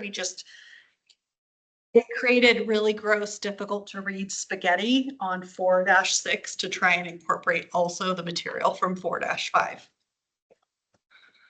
So are you talking about, what about this one? Yeah, I can mention that one. Actually, I wanted to clarify one thing too. I think one suggestion that the commission had in addition to the size of acreage was to revise the note on the map to future trail lines are shall be aligned through developments to meet system connectivity, enhance user experience, maintain natural corridors, and support neighborhood livability. And I think this, remember what that concern was about. Yeah. Well, the fact that the trails aren't on the map, but the fact that the trails can be moved.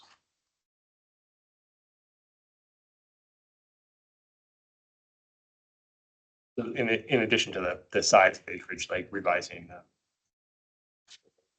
Is that an addition to the second note on map 4-5, or do you mean I think that? that's from this map here, this map here in that highlighted area, the disclaimer. Yes, So, both changing the trail language. maps have that same disclaimer. And we're providing a revised disclaimer. Okay, so in replacement of, not in addition to, correct? I think so, yeah. Make legal. I can speak to this next one. This one was added, this is a staff comment as well, so the commission can decide whether or not they want to include this, but to add trail access points and trailheads from previous regional trail plans. So I was just noticing in map 26E that had specific access points on it. And I wonder if you could maybe speak to the informational maps and implementation maps. Yeah, so informational maps really just provide like background information, and they can be updated administratively without a plan amendment. That's super important. So anything like, so for instance, our transit routes, we put on an informational map because they get updated all the time, and we might want to annually update the transit map in the plan. Policy maps need an amendment to be updated. And they generally then are part of a policy decision that the city has made. They like indicate that this map is a decision map, not just a hi, here's some great information for your information map. So 26E is in the current plan. It is also completely represented in the active transportation master plan. And it is not, forest access and trailheads are not a required part of a general plan. And so we did not bring them forward because they exist in our ATMP and they're not in the state statute as a required part of this document. So I think they're up for grabs is what I would say. Like, do we want them included? Do we want all of them included? Do we just want the planned ones included? Maybe not the existing ones?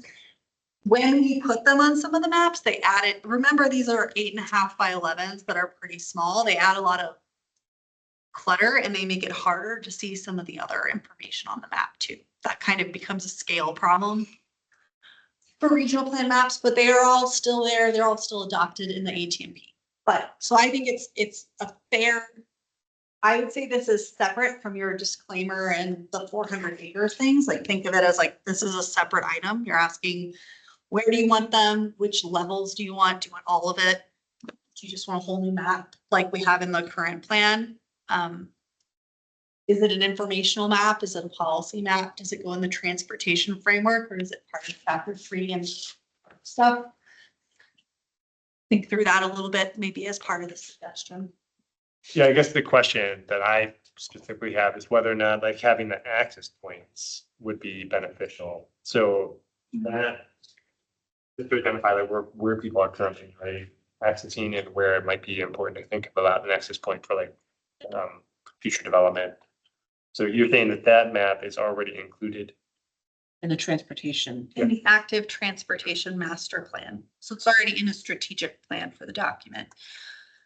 And I will say, I am not sure we ever, I don't know, Martin, if you can speak to the Forest Service's feedback on map 26E. I haven't asked them about it as part of this process because we were not planning to carry it forward. Have they fully reviewed that map and signed off on it, or is it an iffy thing?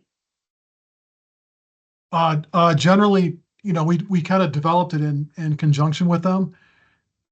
So for example, when they did the metal planning, they pretty much just incorporated the access points that we had shown on the ATMP.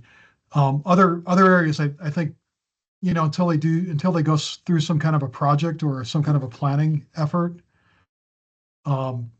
they are aware of all those trail access points. I don't think they have any issues with any of them. It requires an action on their part to either initiate a project or to go through the planning to have those kind of officially recognized and cleared. Does that make sense?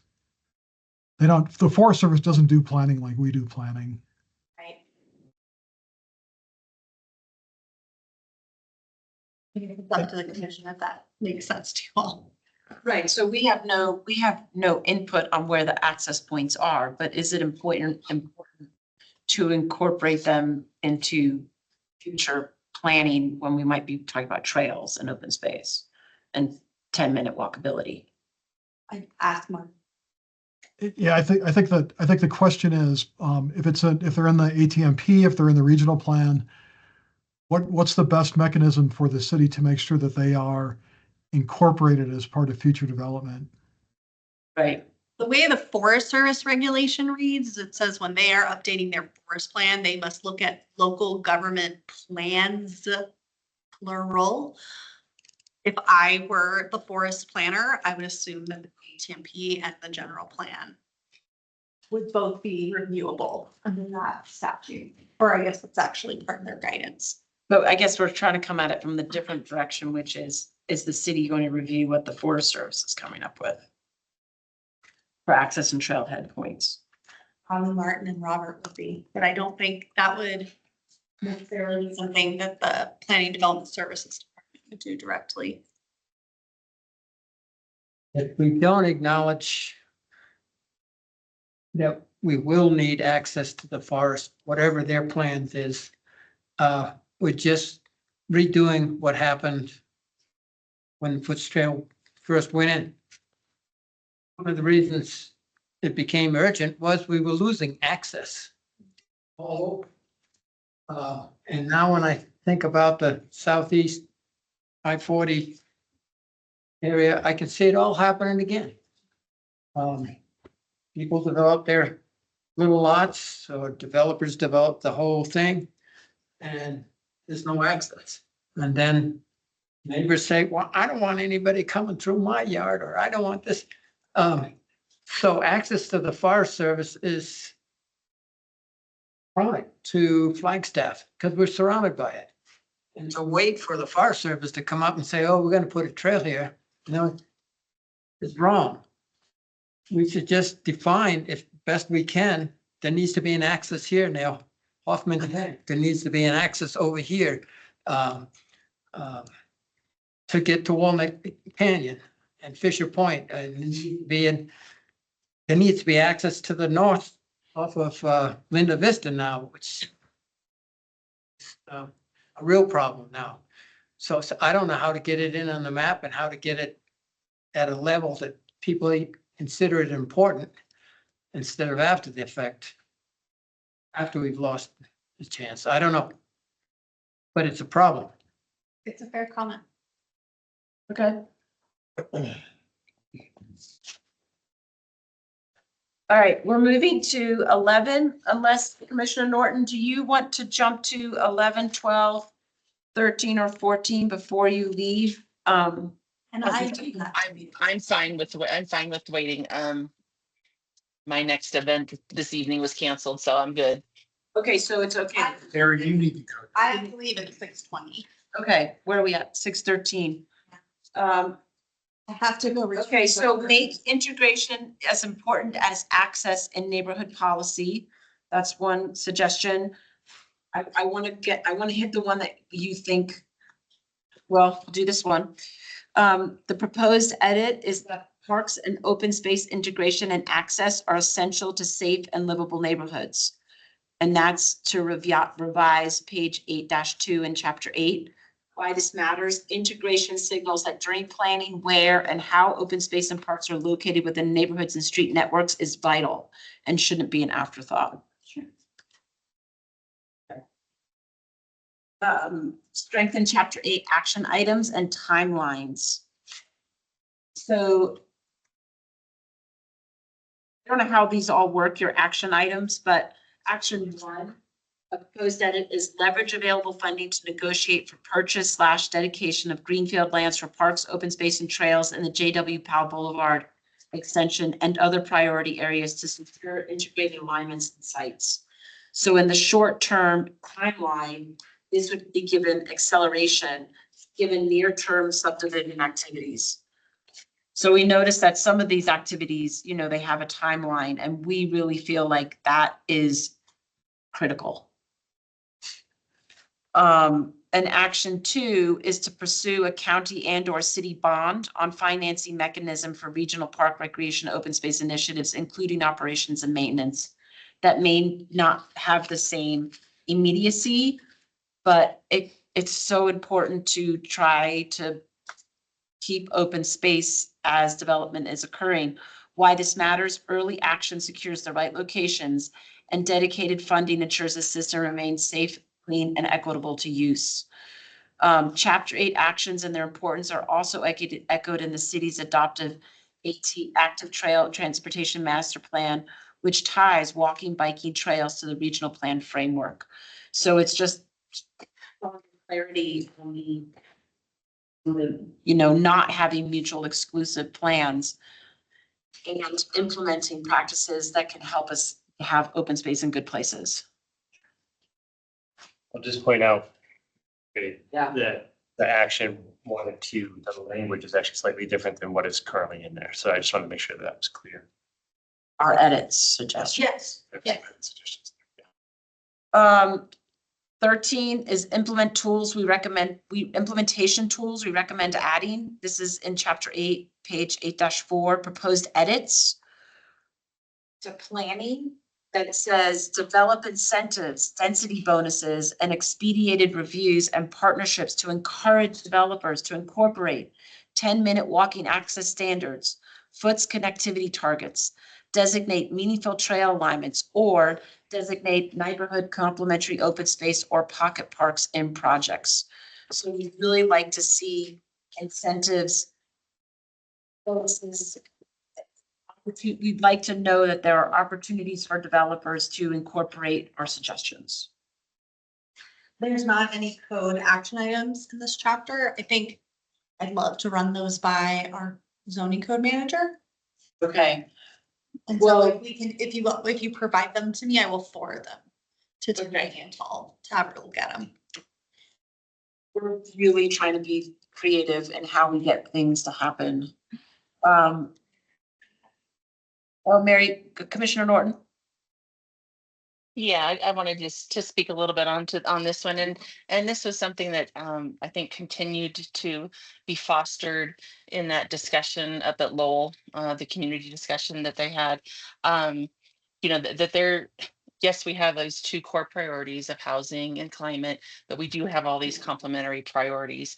And if we don't make room in the regional plan for opportunities to pick up some of these complementary priorities and pivot a little bit when need be to create a menu, create incentives. You know, we have menus and incentives for all of the other things that the city desires. We desire parks and recreational spaces and open space just as much. And if we don't put that in there, it just creates that opportunity to pivot when need be.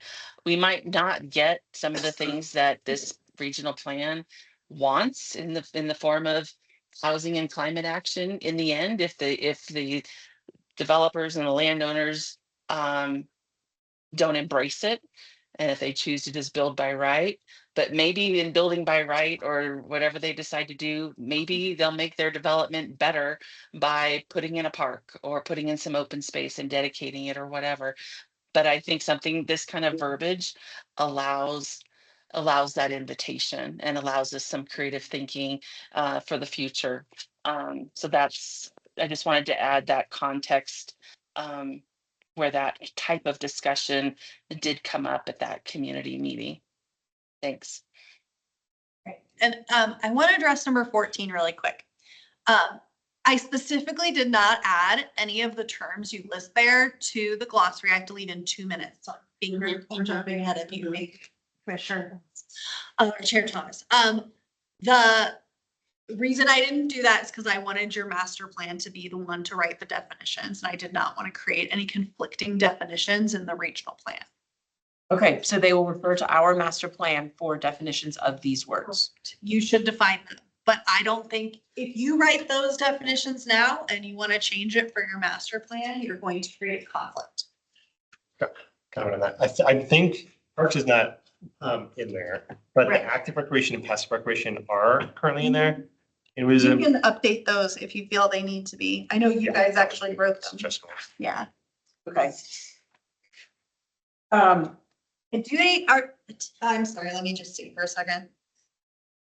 Elsa had worked on the glossary. Do they match something in the zoning code? I'd have to look back. Okay. I don't know. We tried really hard to make sure definitions match things that were out there, like, you know, we didn't provide one for pedestrian because there's a state law that defines what a pedestrian, or but we tried to make sure if it was like defined by a statute or something, we were pointing to it. I also want to go back and look at our note and make sure if we put them in there when we hadn't put other things in there, I wonder if we were looking at a definition that exists already somewhere or not. That'd be good to know because the way Yeah. they're used are much different than the way we utilize them. From what I recollect when I was working on this one, it says active recreation is like things that move around are active, and passive recreation is more like reading, which is like very different from where we utilize them. Where we talk about passive recreation is like things that don't need like specific infrastructure. Yeah, let me see. Let's make sure I know where that definition came from, just in case it's, because we did a lot of cross-referencing for the glossary. The current plan has a bunch of definition problems. The Parks and Recreation Commission nor have Parks and Rec staff reviewed what you have invested here, so I need to be cautious there. Is there more or that? Do we get to? Thank you so incredibly much for your time. Thank you, and I look forward to seeing the final version of your letter. Wednesday, or we Thank you. email it. We'll email it. That's great. And you don't have to email it if you need time to work on it. The date where you need to start thinking about submitting it is no later than September 24th, which is the second public hearing. Don't meet again. I don't think we meet before September 24th. Can you mention that before you go, Sarah, the difference between the public meetings coming up this week Yes. and the next public meeting? So the meeting that's coming up this week is called the Citizen Review Session. It's just a chance to ask questions and do a final review of the document. No decisions will be made at that meeting. The presentation will largely focus on the process and like an overview of the plan. And we'll really get into the findings and the plan material on September 10th. I'll do the presentation. We'll be here at the Aquaplex. And then on the 24th, we'll continue the public hearing. So, the public hearing will hopefully close on the 24th with a recommendation from planning and zoning. And then that recommendation goes to council and they will hear it at a special meeting on Thursday, October 9th. So giving themselves 6 full hours to enjoy this conversation. I was just gonna ask, like, so if the commission was interested in like presenting at some of these public hearings, getting some of their recommendations considered for future vision, what would be the best what, do they need to speak to that the 27th? Because it might be a little challenging for me to like wrap up the changes before then. I think you need to submit it in writing before the public hearing closes with planning and zoning, which is on the 24th. I'd encourage you to get it to them as close to early as possible. And then it goes into all the hearings, like it goes into the whole packet of things that are being considered. If they don't have it by the 24th, then they be able to include it in their writing. September 24th, yeah. The 27th, it is fine if you don't have a comment to submit on. So we are just having a conversation and like an ability to have the kind of conversation we're having here, but with planning and zoning. And Commissioner Norton will just be way ahead of the other commissioners. She always is. So it's beneficial for one of us to come to the 27th and the 10th and the 24th. You will only, on the 10th and the 24th, you will only be given one opportunity to speak for public comment. You get the 3 minutes of public comment. So for something this long, I put it in writing and then have a summary for your 27th. for the public comment period. Not the 27th, but the 10th and the 24th. The September meetings. The September meetings. Those are the hearings where the commission's actually getting into decision-making space. The 27th is just like an introduction and a chance to ask questions and do kind of what we did tonight, which is like navigate and make sure people aren't missing the big picture before we get going. So the 3rd or the 10th would be the opportunity for one of the commissioners to stand up and have a 3-minute presentation on their comments. The on how- The 10th of September or the 24th. Oh, sorry. And then October 9th is the city council opportunity to come do that. Thank you. Thank you. I have to go. Let Sarah leave. Thank you. Sarah. Okay.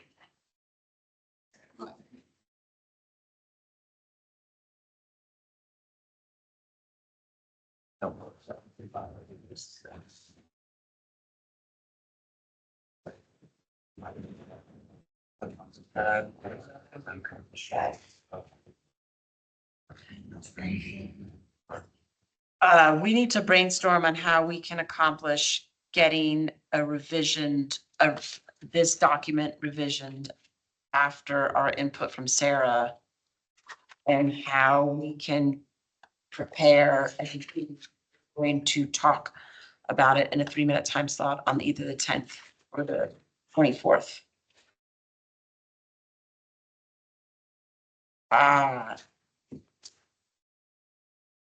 We could have an executive meeting, which could be a call-in. Okay, I'm just throwing this out there, but we could ask Robert to redraft this with all the comments from Sarah. It's probably going to be a shorter document because there were multiple things that she said, don't send that in. We've already covered that. But I think there's at least 4 or 5 items that we would want to have in here. And we could ask Robert to draft that. And we could look it over and we could send him comments. We need to do this in a timely manner. And we could have an executive meeting, which we would publicly post, and it would be a call-in. That would allow us to vote on asking Robert to submit a letter. I am throwing that out there. That's a good suggestion. Yeah, I think like I could work on redrafting the letter and then sending it out via email for you all to read and come up with your thoughts and ideas. And then if we were wanting to meet before September 10th, that means we'd have to meet the week September 1st. And I think we could do that virtually. We don't have to have a physical. Next week. That's next week. Commissioner Norton has her hand up. Commissioner Norton? Yeah, so I think it would just, I've seen the Housing Commission do something like this where something was of urgent need. So it would just be a special meeting. I don't think we can have an executive meeting because I think you know, we could talk about legal things on something like that, but it'd be a special meeting. And yeah, I think having this email to council prior to the first public hearing, especially since ours is probably rather robust and we are potentially asking for some changes.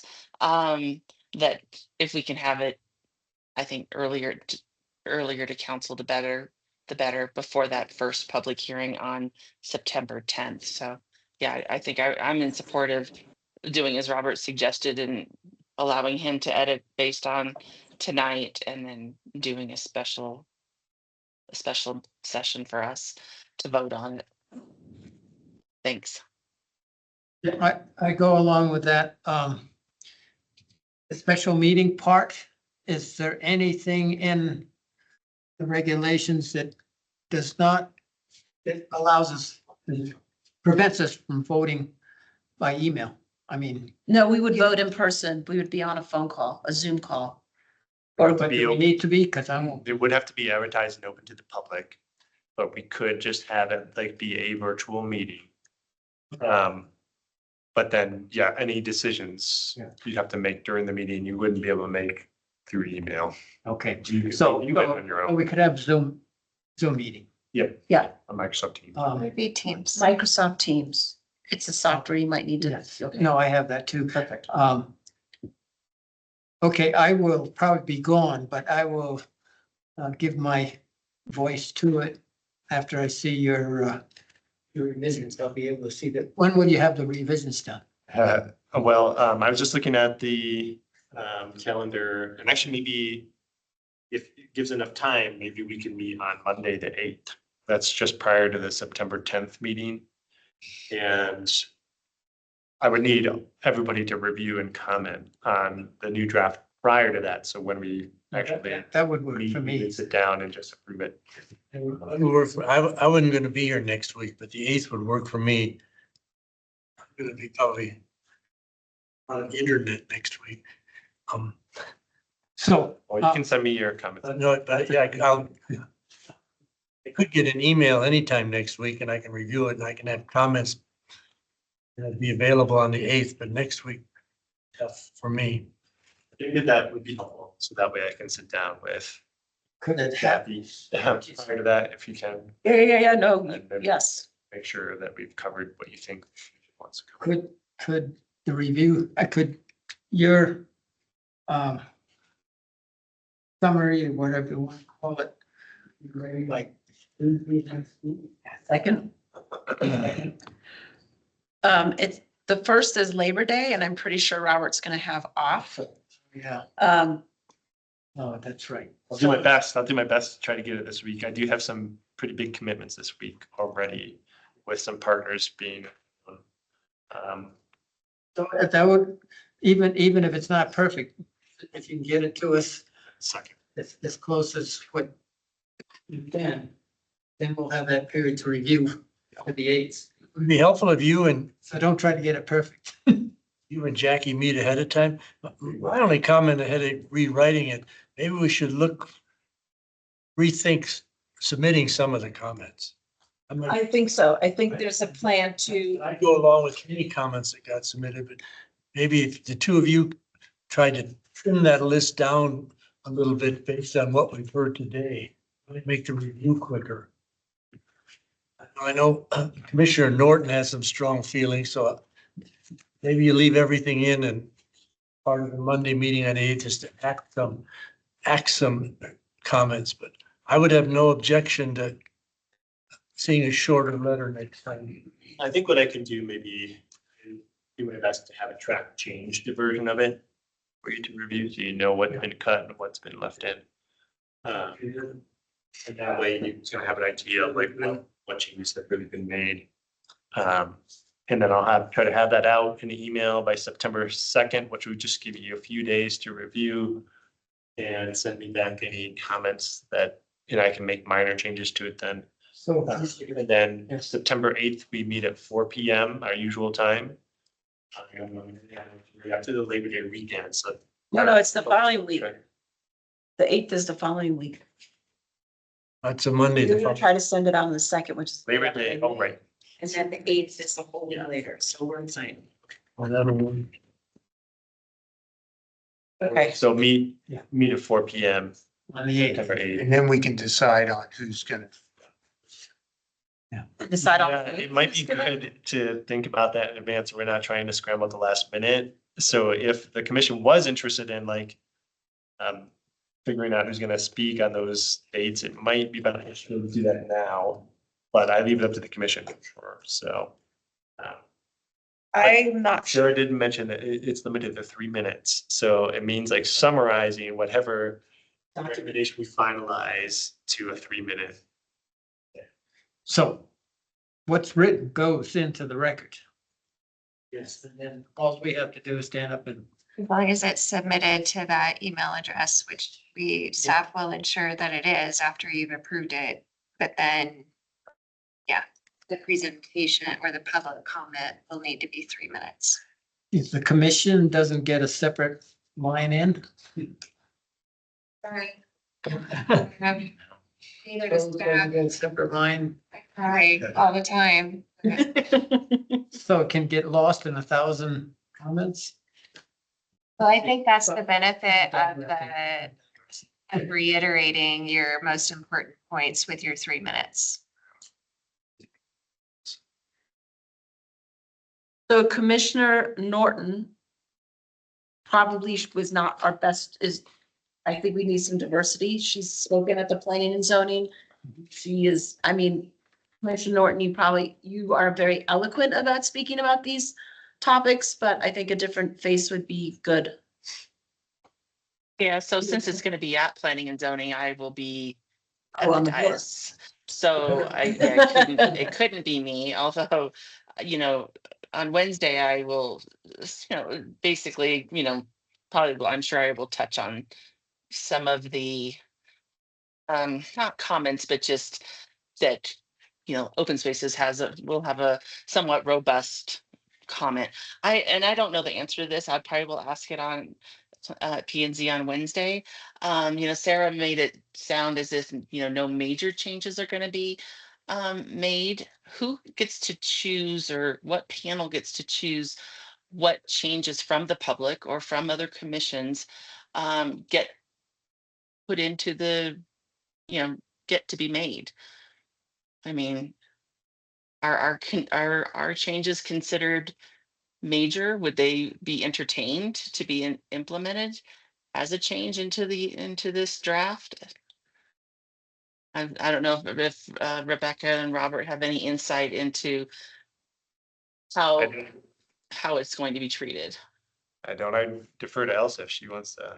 Yeah, so we do have an errata right now, and and I think it's gonna be in the packet for the hearings and put online shortly. It's just getting routed right now through staff, but the errata is the small correction, so it has typos.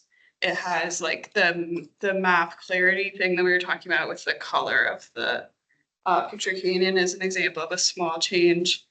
But I think most of your comments would be not errata comments. They would be, maybe the glossary is a little, maybe that's on the border of what could be errata versus a major change. But when Sarah was mentioning that live document that we want to have, all the changes that planning and zoning commission or the council is proposing have to be part of that list. Like they would have to make a motion that would say something like, we want all these changes from the errata plus this, from the comments. Okay, so it would go with our motion of recommendation to approve with these conditions, and then all of those changes. We would advise that certain changes be entertained by council to be implemented. Is that how changes are going to be made at this stage and forward? Yeah, that's my understanding, and staff would do our best to make it clear what's being synthesized from the many comments that are coming in. But it's also the job of the commission or the council to sift through and identify, which ones are the ones to carry forward. The planning and zoning commission to decide. Them first, and your recommendation is that. So we would be the first round to make recommendations of accepting certain changes, and then I would, obviously council will be able to do their own, and then I'm gonna guess that in October, at that long one on the 9th, excuse me, I have a cat up here, that the council gets to adopt and change in this final form. I don't know, I'll ask more about this on Wednesday. But this is coming together in my mind as to how it'll work from here forward. So thanks. Good. Okay, so that, I think we need to highlight in our presentation, which, I mean, changes, what about the one with the map where we would like to change the text on it, what it actually says? Remind me which one that is, the disclaimer? It's a disclaimer on the map. We would like to revise the trail note to read, future trail lines are conceptual and will be aligned to developments to meet system connectivity, enhance user experience, maintain natural corridors, and support neighborhood livability. If there is a disclaimer on there that sort of kind of says something, but it doesn't say that. Yeah, in my read, that's beyond the errata, so that Okay. would be something to identify separately, yeah.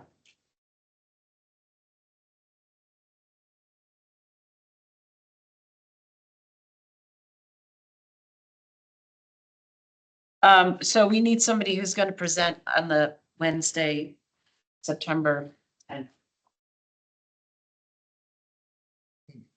I It's will, not going to be you? I will be in here someplace.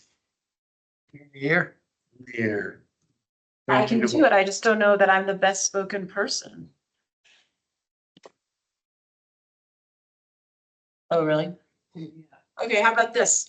How about I do it first, and then if we have to do this again, somebody else does it. We do have to do it again. Do we have to do it again the 24th? Not until October 9th. I don't think we do it Yeah. again. then, And the 24th? Let me get some Oh, opportunity. I think we should take every opportunity and as many faces as possible get up there. So I will take the first stab on the 10th. and you'll do a good job, and I want to say you did a great job today. I really appreciate it. Thanks. Well. Yeah. We did not talk a whole bunch, huh? Yeah, she went way over time. We're not done yet. We're Yeah. an hour over, so it's not finished. Okay, I think we can put me down for speaking on the 10th. Robert will come up with the plan. He's gonna email it to us. Robert and I, and maybe Bruce will meet before that. You'll get a pretty finalized copy to make comments on. Those have to be made to Robert ASAP. And we'll meet on the 8th and have a special meeting to vote on it because that's what we need to do before that letter gets sent. Excellent. Okay, strong work, everyone. Anything you want to mention that last before? I don't think we have brain power to talk about the last cap at all today. Okay, and what we've discovered is that it's not, Time. the timeline is extended and it's not as urgent as when the agenda went out. I'll clarify, the city council meeting tomorrow is reviewing the 6 main questions. They are not discussing the RPO. As this commission's authority or charge is mostly related to the RPO. Well, I think you all made a lot of great comments.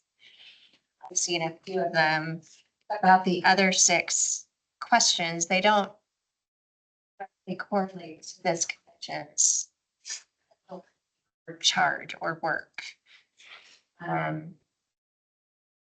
So I would encourage you to tune in tomorrow night. We will provide the individual comments that you've received. We are providing that to staff so that they have those going into tomorrow's meeting. But we don't need to present to, the commission does not need to present to city council tomorrow. There will be other opportunities for that. Also clarifying that this is The step tomorrow is getting direction from council to staff on general direction moving forward. That's going to put them on a path of what zoning code changes to make. And I have requested specifically that this commission be included in those zoning code change revisions and that process, and have full presentations from staff to this commission. Nice. Thank you.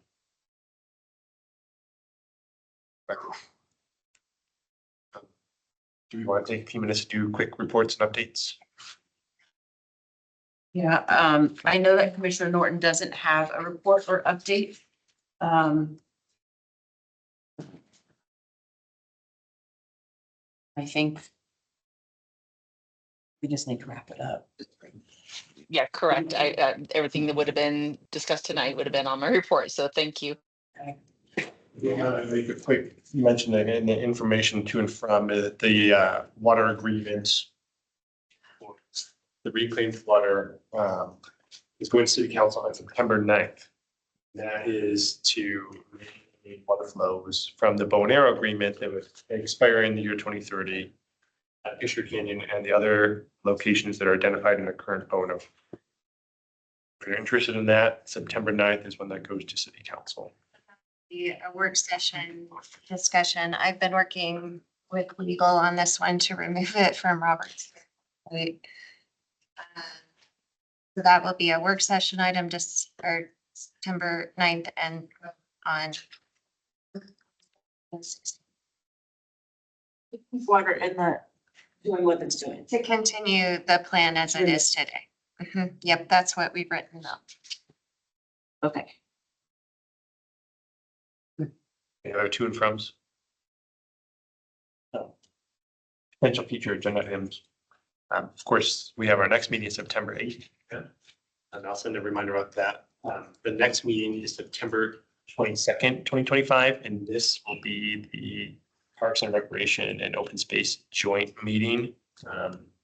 So we'll likely discuss topics that are related to both those commissions. And then after that time period, I do need some direction on what you'd like to see on the agenda next.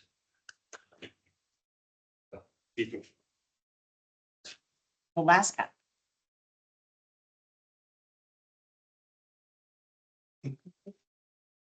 Oh, thank you.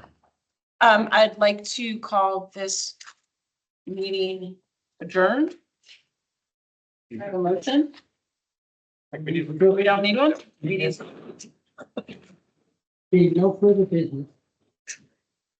Thank you, folks.